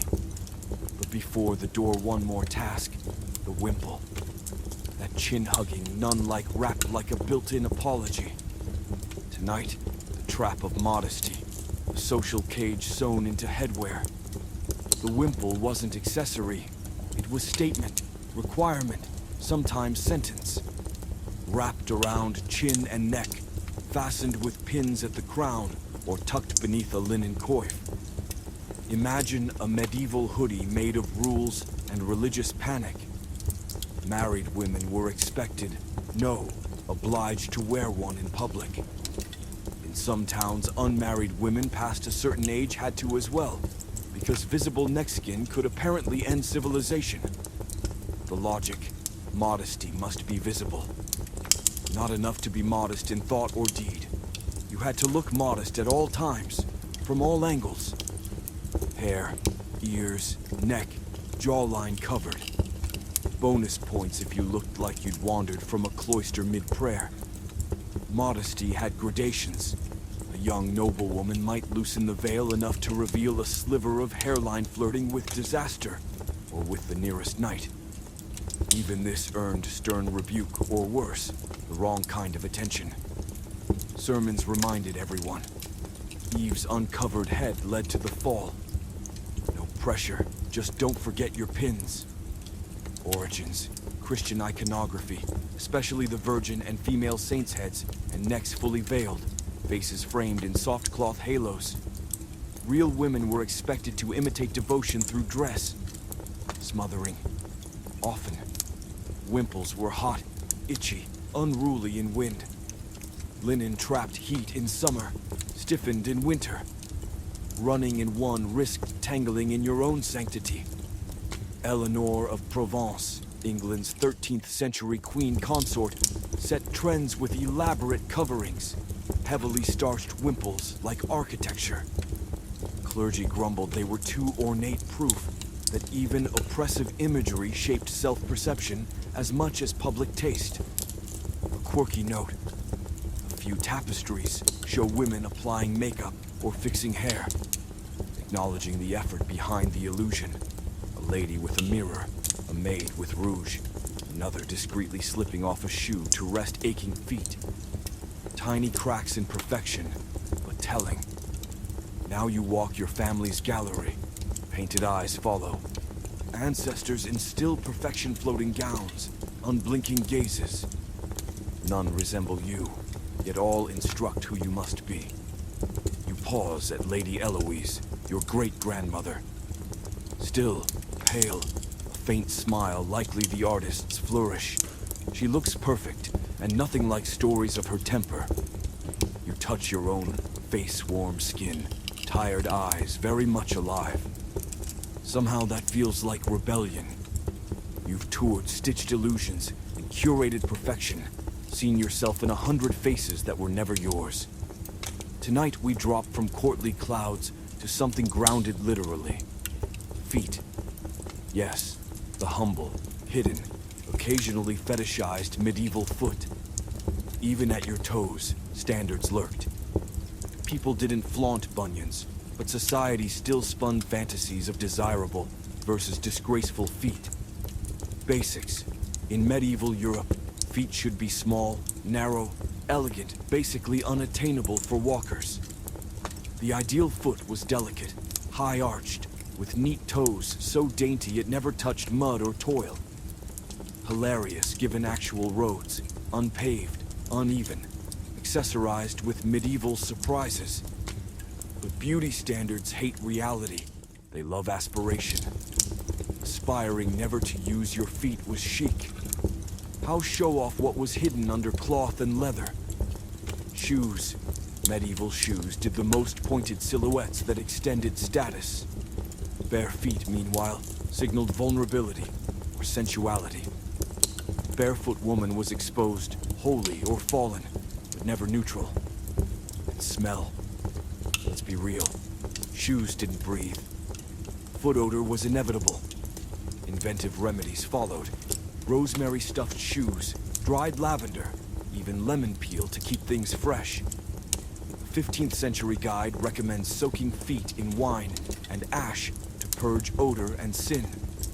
Whether it worked is debatable. Whether it stung is not. If your feet failed the ideal, you covered them, kept them quiet, drew no attention unless they'd pass inspection. Fringe theory. Some women dragged hems longer than needed, not just for modesty, but to hide large or misshapen feet. Shoes might sparkle, but only if toes deserved to be seen. So here you are in your chamber, bracing for another long day of being admired, while pretending not to be. Your maid eases on slipper-like shoes, tugging silk ribbons at the ankle. You wiggle sore toes from yesterday's feast, soles already worn, heels ache, the shoes divine. Later at court you sit by the fire, ankles crossed, feet perfectly posed beneath your gown. A knight kneels nearby, his eyes drift just to where your shoes peak. He smiles faintly. You return it, and wonder how long before the pain makes your toes cramp. Morning again. You're up before dawn, not from eagerness, but because looking effortless in medieval court life takes, well, effort. Hours of it. So, tonight, we're finally swinging open that heavy oak door to a place most men of the age never entered, the noblewoman's daily beauty routine. Spoiler, nothing dreamy here. This was beauty via pain, an exhausting rite where glamour didn't just cost time and coin. It cost circulation, personal space, and, yes, a few layers of your skin. Let's start with the wake-up. Your servant brings a basin of cold water, frigid, because heating it means fire, which means time, which means no. You splash your face, grit your teeth, and begin cleansing. Cloth worked over skin with vinegar, or a mix of wine and crushed herbs. It smells sharp, stings a little, and leaves your face somewhere between fresh and faintly inflamed. But redness beats blemishes, and as we've covered, your skin must say purity, even if your pores are screaming. Next, the whitening. You dab on your homemade Ceruse vinegar-aged lead paste, because pale isn't just pretty, it's moral high ground. It goes on thick, cold, chalky. You smooth it with linen, blend as best you can. Try not to think about what this stuff will do to you in a few decades. That's future you's problem. Present you has a courtly luncheon to attend. If your cheeks look too bloodless, add a whisper of rouge. Crushed cochineal or alkanet root mixed with egg white or animal fat makes a decent blush. Apply in soft circles to pink, and you read Tavern Girl. Just enough, and you look blessed, not busy. Lips, maybe a touch of balm, lightly tinted, never too red wrong kind of attention. Then hair. If you've followed the standard rules, you haven't washed it in a while. You've kept it oiled and combed, wrapped in linen at night. Today it's time to shape. If you're unmarried, a little can show beneath the veil. If married, it must be hidden. No debate. Your maid brushes, hits a knot. You groan, she murmurs sorry, keeps going. Braids done. You wrap them, pin them into place, slide on a coif. Another layer, then the veil. Maybe a wimple depending how religious the day is looking. Dressing eats another hour. First the shift, plain linen, then the kirtle, laced tight at the sides compressing waist, ribs, breath. You brace against a post while your maid pulls the laces tighter. You exhale, you inhale and meet a wall of stiffened fabric. No room in here for digestion or opinions. Over that, your outer gown velvet if rich, fine wool if merely privileged. Check the embroidery. Any damage or pilling can read as neglect. And neglect is just a fancy word for moral failure. Jewelry next modest unless you're making a point. Lace your shoes if you can reach. If not, your maid does it. She's used to it. Now the hard part, walking. The goal is to glide. Back straight, shoulders easy, feet close, steps small. No swaying, no bounce. Your gown weighs nearly 15 pounds. Lean forward and you trip the hem. Lean back and your spine protests. All of this while pretending not to notice you're dressed like a bedazzled sarcophagus. Breakfast is light if at all. A bit of fruit, a heel of bread, diluted wine. Too much food makes you sluggish. Sluggish is unbecoming. Your stomach already feels tight.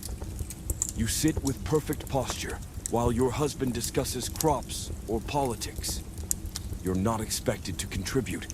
You're expected to look vaguely interested. Appearances, then. If you're going to court, you must be impeccable. Skin matte, breath fresh. You chew mint, suck cloves, maybe sip rosewater if your throat dries. Smile occasionally, but never too broadly. Laugh only when safe. You speak in soft tones, only when directly addressed. You sit for hours, stiff and composed, limbs aching under layers of brocade and expectation. Midday means prayers, embroidery, perhaps a garden stroll, if your shoes can manage the terrain. Don't sweat. Sweat is common, peasant, undignified. If it's hot, you carry a fan. If it's freezing, you pretend it isn't.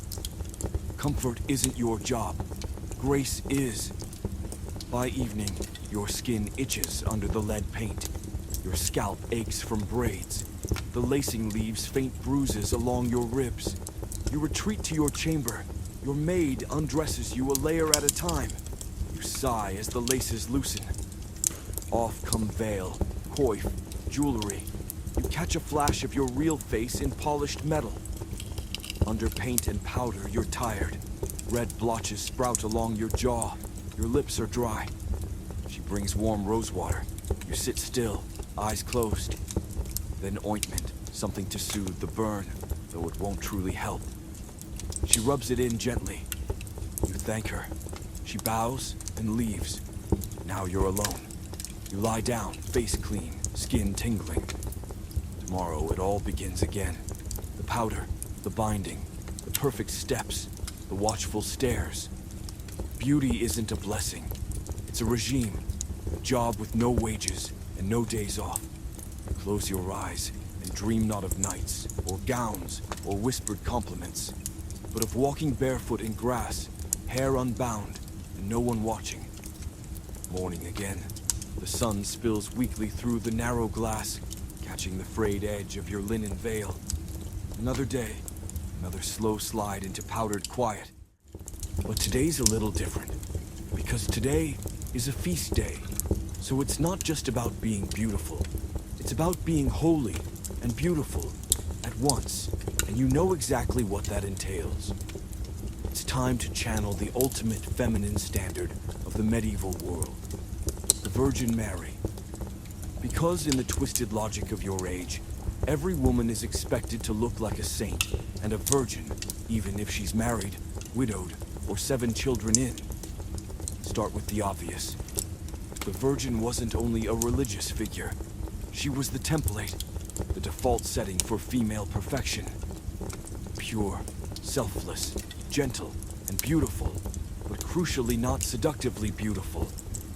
Her looks were sacred, not sexual. So women across Europe were urged to model their behavior, posture, and yes, even their faces after her. It's the role you're supposed to play forever. Virgin, mother, maiden, all at once. No pressure. The Virgin was everywhere. On walls, in books, on coins, in sermons. You couldn't escape her. You could only try to become her. And of course you'd fail, because she isn't real. She's a symbol. The moment you cried too loudly in childbirth, or flashed too much ankle on the stair, or laughed at a dirty joke, she slipped from you. Poof. No more Mary, just another imperfect woman in a world full of judges. Scholars still argue how deeply women internalize this ideal. Some say Mary was comfort divine protector, spiritual mother. Others call her a tool of repression, a picture used to squeeze real women into narrow, painful roles. The truth, as usual, is complicated. Some found power in Marian devotion, others suffocated under it. Many did both. And yet, within all this pressure, slivers of rebellion glimmered. Women who played the part, but whispered different truths in the shadows. Who lit candles to Mary in the chapel, and then slipped off to flirt in the gardens. Who learned that you could wear a veil like armor, that looking holy wasn't the same as being obedient. So back in your chamber, your maid wraps the veil, smoothing the cloth so it falls exactly like in the paintings. You tilt your head, practice the expression. Serene, kind, distant. You clasp your hands just so, fold them at your waist. At the feast you sit quietly, eyes lowered, voice soft. A visiting bishop praises your modesty. A courtier says you shine like Our Lady herself. You smile only a little, and think how the Virgin never sat in lead makeup for 4 hours, or pretended she didn't know what wine tastes like. You've spent most of your life teetering on a wire between modesty and magnificence, piety and perfection. Tonight, let's pivot. You've seen how beauty served church, court, and men's whims. But what about the women who use that impossible standard for themselves? Welcome to the dangerous, glittering world of medieval seductresses, the ones who twisted rules, sharpened veils into weapons, and turned beauty into power, not piety. Start with the infamous. Agnès Sorel, mistress of Charles VII of France, is often cited as one of the earliest to wield beauty like a political instrument.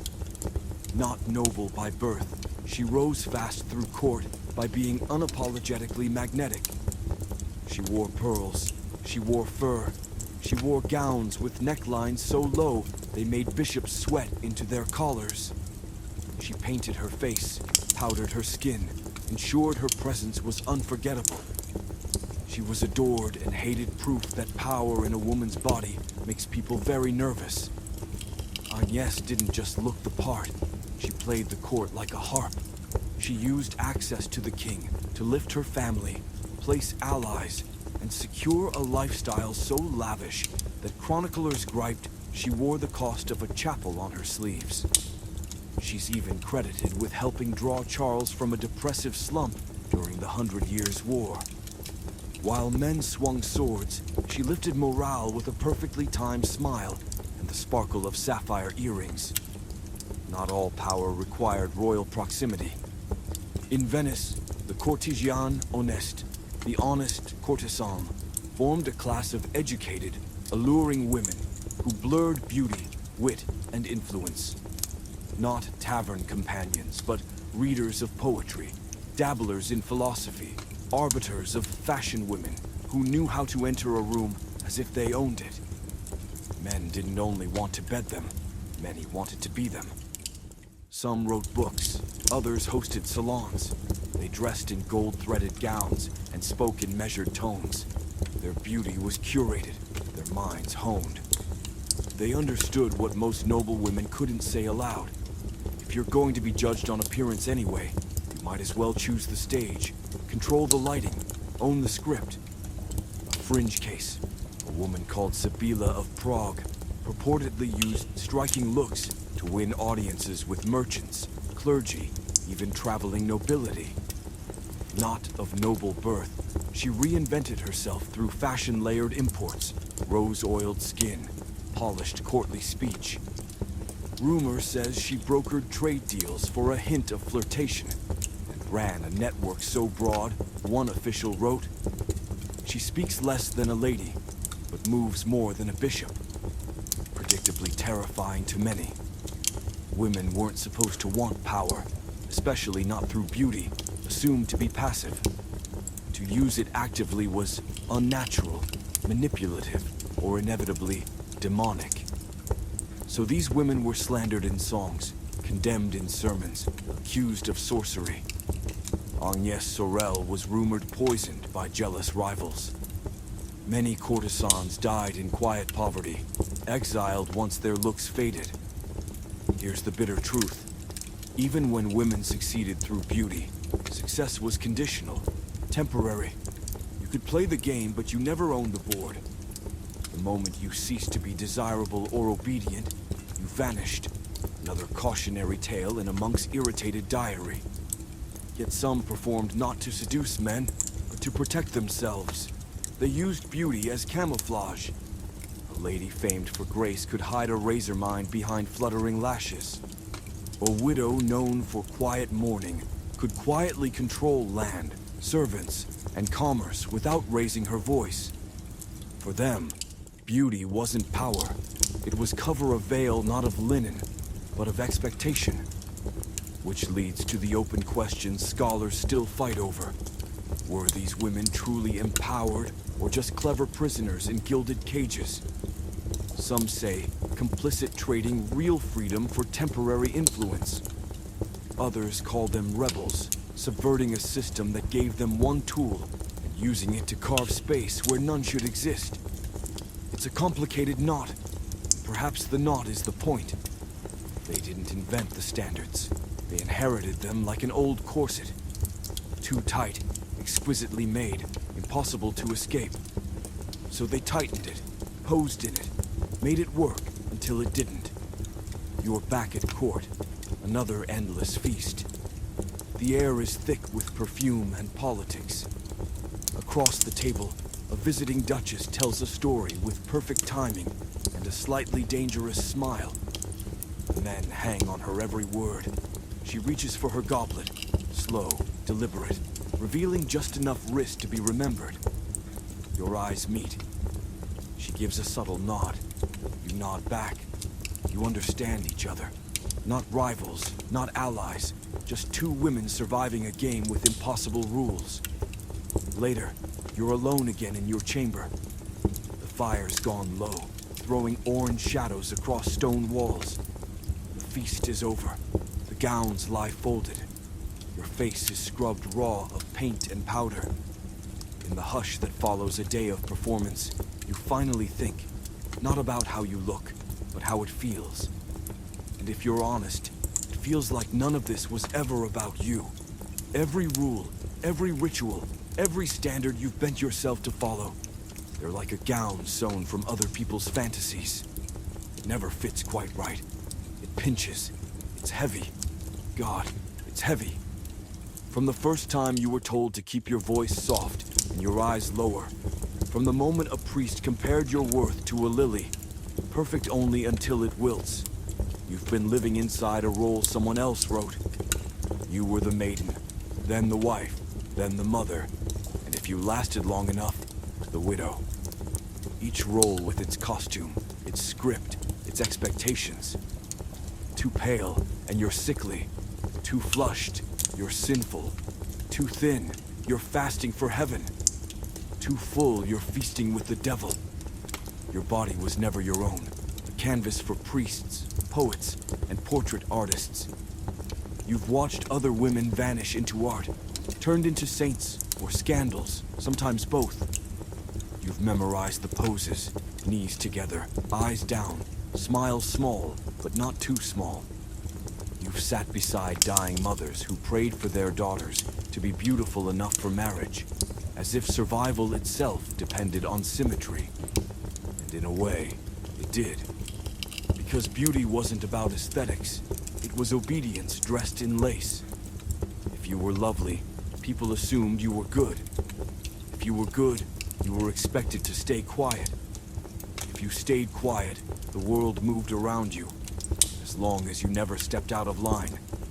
Modern scholars have a theory that medieval beauty wasn't just a reflection of virtue, it replaced it. In a world where women couldn't own property or power, beauty became currency. If you couldn't lead, you could charm. If you couldn't speak, you could shine. That assumes women were passive, and you know they weren't. You've seen them wield beauty like a blade, stitching alliances, piercing ambition. You've seen courtesans outwit bishops, and widows bend politics with whispers. You've watched women flirt with ruin just to feel visible. Yet every victory carried a cost. One wrong word, one wrong gown, one wrinkle too soon. The same mouth that praised you turned cruel. One day, you're luminous. The next, you're forgotten. No matter how sharp your mind or steady your soul, they'll still remember your jawline. You remember Lady Allen, perfect skin, sharper wit. She once talked a nobleman out of war. Later, he said she had a fine jaw for a woman with opinions. That's what stayed with him. Not her diplomacy, just her face. It wasn't only nobles trapped in the mirror. Peasant girls faced it too. Too pretty. Temptress. Too plain. Unmarried forever. Beauty was either weapon or wound, sometimes both. And here you are, still in the same loop, checking your reflection again. Not from vanity, from survival. You look for lines, for color, for proof you still exist inside the story. You wonder how many women across time have done the same. Candlelight flickering, hair undone, faces bare, wondering who they are beneath the paint. You imagine stopping, waking up without symbols, wearing something simple, eating without shame, laughing too loud, speaking too boldly, walking barefoot without apology, being seen, not as a symbol, but as a self. A world where beauty isn't morality, where worth doesn't fade with youth, where you're not a saint, not a seductress, just a person. And for the first time, that thought doesn't frighten you. It feels like peace. It's near midnight. The fire is embers, the candle's nearly gone. You lie back, hair loose, breath soft. The weight of the centuries, the corsets, the powders, the prayers. settles into silence. But before you sleep, one truth remains. Those standards never really died. They only changed their clothes. Medieval beauty didn't end with the wimple or the lead. It lives on in mirrors, in filters, in feeds. The same demand, dressed in pixels. Be flawless, but effortless. Be desirable, but modest. Be youthful forever, but don't try. We've rebranded piety as clean beauty. We sell pure formulas, natural glow, effortless perfection. Different words, same prayer. We still believe that good skin equals a good soul, that straight teeth and smooth curves prove inner virtue. It's the same sermon, just preached by influencers instead of monks. Scroll through your feed. It's illuminated manuscripts all over again. Authentic portraits edited to oblivion. Tutorials that teach you how to look natural by layering product after product. The virgin serenity becomes the modern, effortless look. The saint's pale calm becomes the no makeup trend. Don't even get started on aging. Wrinkles are renamed fine lines, something to correct, erase, or filter out. You're supposed to look eternal, but casually. Don't fight time, but don't show it either. Don't age, but don't act like you care. Sound familiar? It's the same old Gothic loop. Purity, perfection, and punishment in high resolution. Because somewhere deep down, society still adores a woman who disappears into her beauty, who glows quietly, who never seems to need or change or speak too loud. And if you've ever felt exhausted by that, it's not you. You were born into a system perfected over centuries. That voice whispering, "Fix this," when you see your reflection. That's a medieval monk in your head. The ad promising radiance and confidence. A sermon on modesty wrapped in marketing. Those flawless faces on your screen. Just new tapestries, same illusion. There's a reason the cycle lasts. It sells. Keeps you busy, doubting, compliant. But here's the secret no one profits from. Beauty isn't truth, it's theater. And you've been cast in the same play too long. The miracle is that you're still here. You've outlived every lie. The plucked hairlines, corseted ribs, saintly smiles, powdered poison. You, sitting here, breathing, you are proof that beauty doesn't own you.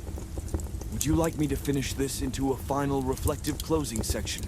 Something that ties it all together with a calm, powerful ending for narration. Around 1 to 2 minutes more. You are proof that beauty doesn't own you.